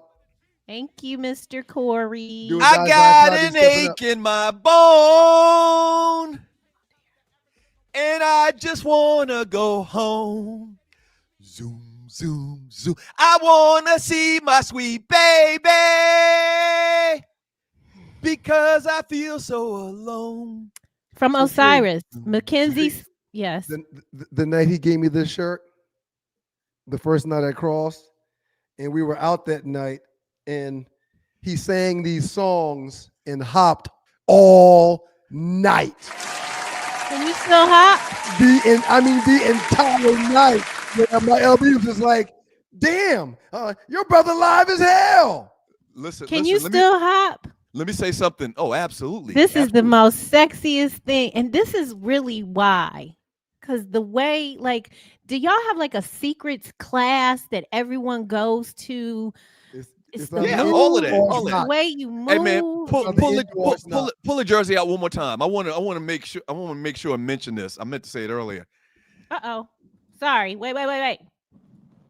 I was trying to get you in the one So shot. for people that understand this conversation I'm about to throw out there, that's all stitch. That's double stitch lettering. Hold it up. That shirt costs. I think that shirt costs like $200 and something in 1992, which No equates question. to about $800 today. Well, No that's why question. it's staying well together still. 30 years later, you need to think about 40 women on the campus of South Carolina State College for chipping in to buy that shirt. Yeah, no. It still fits. I still wear it. It's still The rugged. quality, you can There's tell. no hole. There's no holes in it nowhere. That's double It's- stitch. You don't been put that in the grabbed. dryer, do you? You It's hang been it up. pulled. I used to put it in the dryer. Now, for the last 2 decades, I air dry it whenever I Yeah, wash it. it looks good. It's amazing. Double stitch. That's a But that's lot of still money like back your- in 1992, man. From Osiris, y'all know who Mackenzie Scott is. She's the lady that's saving all these HBCUs, and while But you I'm were away, wondering why. I've because- been seeing it like what is she because liquidating? her husband's probably a racist, and Well, he's he had Jeff Bezos. he He's had to ex. give her 48 billion to leave. He gave her 48 billion, and there's a bulk of that she's going to give away to people he don't like. Mhm. That's my thoughts. Okay. You think that's what's okay. going on? You think that's the real story? And again, God bless her for what she's doing. She just gave 80 million to some Yeah. school. God bless her for what she's doing. But there's several charitable causes for white folk to donate to outside of HBCUs. Every It's a day reason- she like drops dime on another one. A reason why she's doing it, to piss him off. Because I he's love it. in bed with the goat, with Diaper Don. She's giving millions and millions to Morgan State, Norfolk State, and Howard. South Carolina She State gave need to Spelman be. money last week. Oh, you She gave said Spelman money last week, and I think she gave Hampton and or Howard money a few days ago. But yeah, I just said Howard. go ahead Howard, and do your Norfolk, appeal, and Morgan Douglas. State. y'all gotta write her a letter or something, sir, to let her understand that y'all need her to step up and show some love. Well, we definitely working on it in the back end. Trust me, we got bros in high positions. Thank you, that's, Osiris. Thank you, very, Osiris. very much, trying to make that happen. I think y'all know what this means. What up, team? Happy Founders Day, bruh. Triple SO, Rudolph. Thank Bro, you, Corey. Thank you, Mr. Corey. From good, bro, Loose sorry. Neck Side. Triple SO ain't a frat secret or anything like that. Triple SO means set some shit out. Oh, okay. Thank Yeah. you. From Be Loose out. Neck Side. Trump got a picture of the Vortex deck in his wallet. For inspiration. Wouldn't that be marvelous if they do a raid on Trump House and they find all this gay porn like under his mattresses and whatnot? Stop. Huh? Wouldn't that be like just tremendous? Stop. Like that would be the greatest thing ever.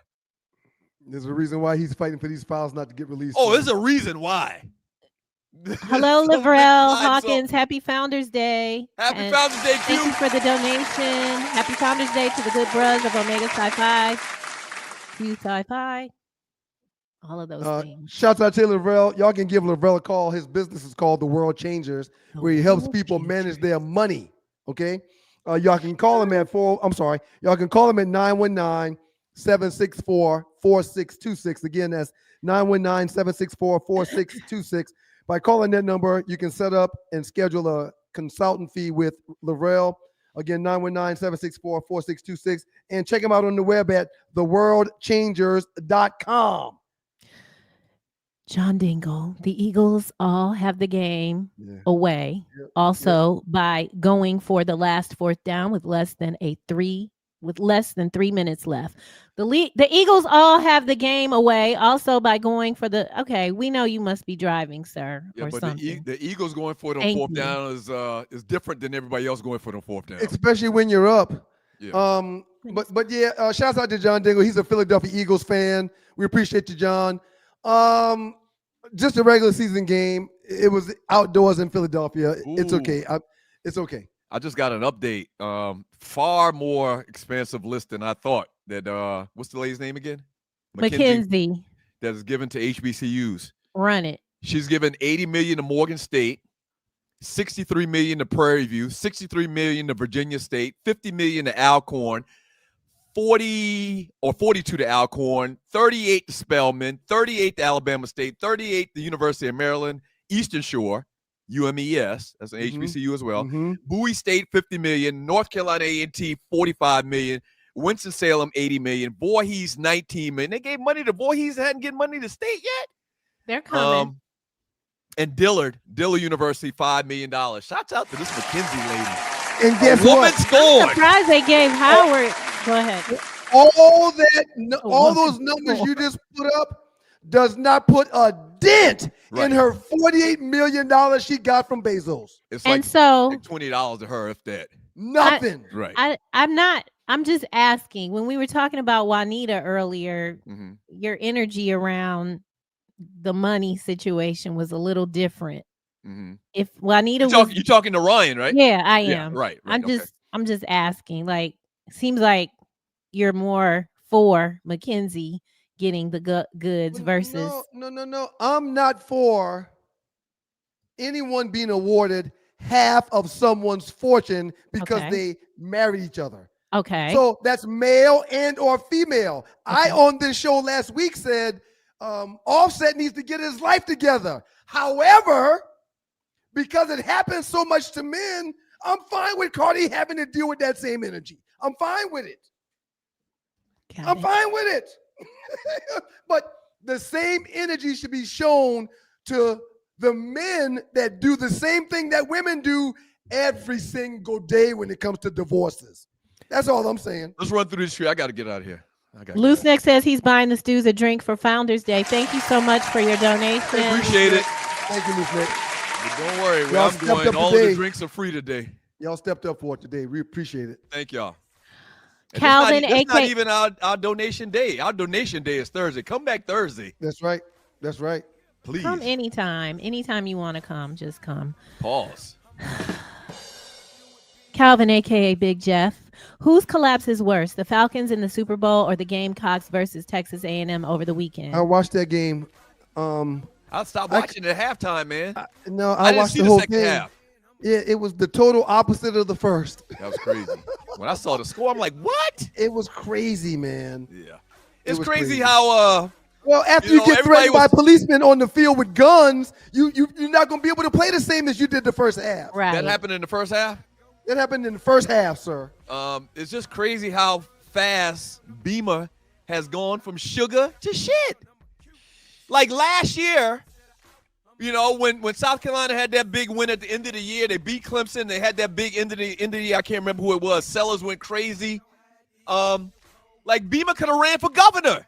No question. But now they're about to run his ass out of Columbia that quick. Hey, Tree, I got a question for you before you finish the chat.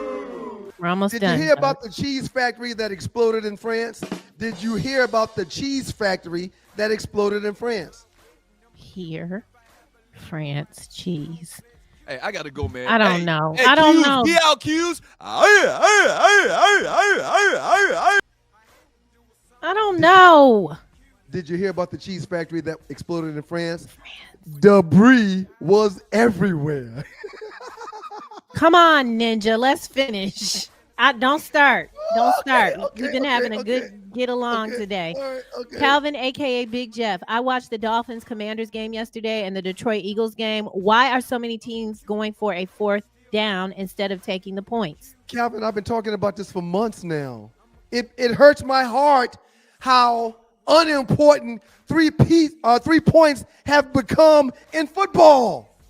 These coaches don't care about threes anymore. And it really hurts. Finishing up, Loose Neck Side. I need my woman to know what sulfur 8 is. That's hair grease, isn't it? Wait, remember back in the day with some grease? Sulfur 8. That's rubbing stuff? Like, no. The only oil I answer to, never mind. Easy Glide. Why? It's KY. Everybody's got some KY in that top drawer beside the bed. It's Easy Glide, not Easy never Glide. mind. From Real Scott. Doug called TSA on tree. Hashtag meat lovers. I just wanted to bring my meat into the country. Yes, Loose Neck, I do know you. He changed his avatar to James Evans' very well casted father. Thank you for your donation. Outstanding job, Loose Neck. We appreciate you, brother. JJ Eats. Do you now? Call me. I'm sorry. I'm just kidding. Thank you for your donation. I am kidding. Thank you, JJ Eats. We appreciate that. A new name to the chat. We appreciate you. Welcome, JJ Eats. A lot of new people here. A lot of y'all's bros came in today. Please share the show. Yeah, bros, please pass the word about the show. Throat Baby is Clinton's tribute to Trump. I think that's Cardi B song. I don't think it was Clinton. I don't want it to be. But again, whoever is on that list. I like Bill too, but it is what it is. Exactly. Let your tips fall where they may. Right. Yeah. Hey, Tree. Thank you, brother man. Thank you. We're going to come see you soon. Brother man, for sure. I'm in Detroit. Yeah, brother man. And when we get there, it's on us, brother man. But I can get there anytime, just FYI. And last, St. Louis. Everybody's married. From St. Louis, Ron. Remember when Florida Evans said she would not do the show unless she had a husband? And shortly thereafter, they shut it down. No, they brought Carl in there, but he was not a good replacement. No. James was pure black man. Love me some James. Good job today, Ryan. I'm going to let you close us out because only you can do the stellar job. Right before you go. What do you call two birds stuck together? Humping. What do you call two birds stuck together? Velcros. Ew. Goodbye. Hello. Good to see everybody. I'll see y'all on Thursday. We have a schedule for next week? Because it's Thanksgiving. We have to talk about the food and stuff. That's true. We'll let everybody know what we're going to do on Thursday for Thanksgiving. All right. Good job, Ryan. Yeah. We appreciate y'all for being here. We appreciate y'all for pulling up. As a matter of fact, we appreciate y'all so much. Allow me to do this for a quick second. Thank y'all. Thank y'all very much. For all the super chatters, y'all get an A+. Thank you very much. For all the regular chatters, thank you very much for bringing commentary to the show. Y'all get a huge applause and an A+. To the great Arlie Wood for doing the entertainment report, for giving us birthdays, for fighting through pain. She was sick. It clearly hurt for her to talk, but she still showed up. She gets an A+ today.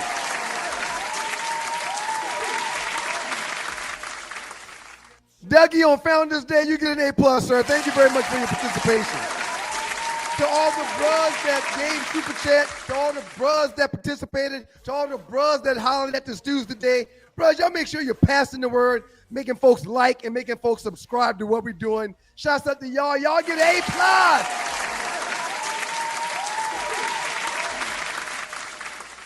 Let me see. Did I miss anybody? Doug, Arlie, Super Chat, regular chat, bros chat. Yep, I think that's about it. How could I forget? Welcome back and thank God for safe travels for Tree Taylor in the building. Welcome back, Tree. Sorry they took your meat. I know you had big plans for it, but But hey, man, they had to throw that meat out. To all of those that passed the word and asked folks, if you ain't stewing, what are you doing? A+ to y'all. And we got to thank God for all that he does. If you don't know him, you need to find him and show him love because that's all he's showing you, nothing but love. I'm thinking there will be a In the Huddle with Joe Ham on Wednesday, but it's probably going to be Wednesday night. We'll let you know the times by everybody that's subscribed. We'll tell you when.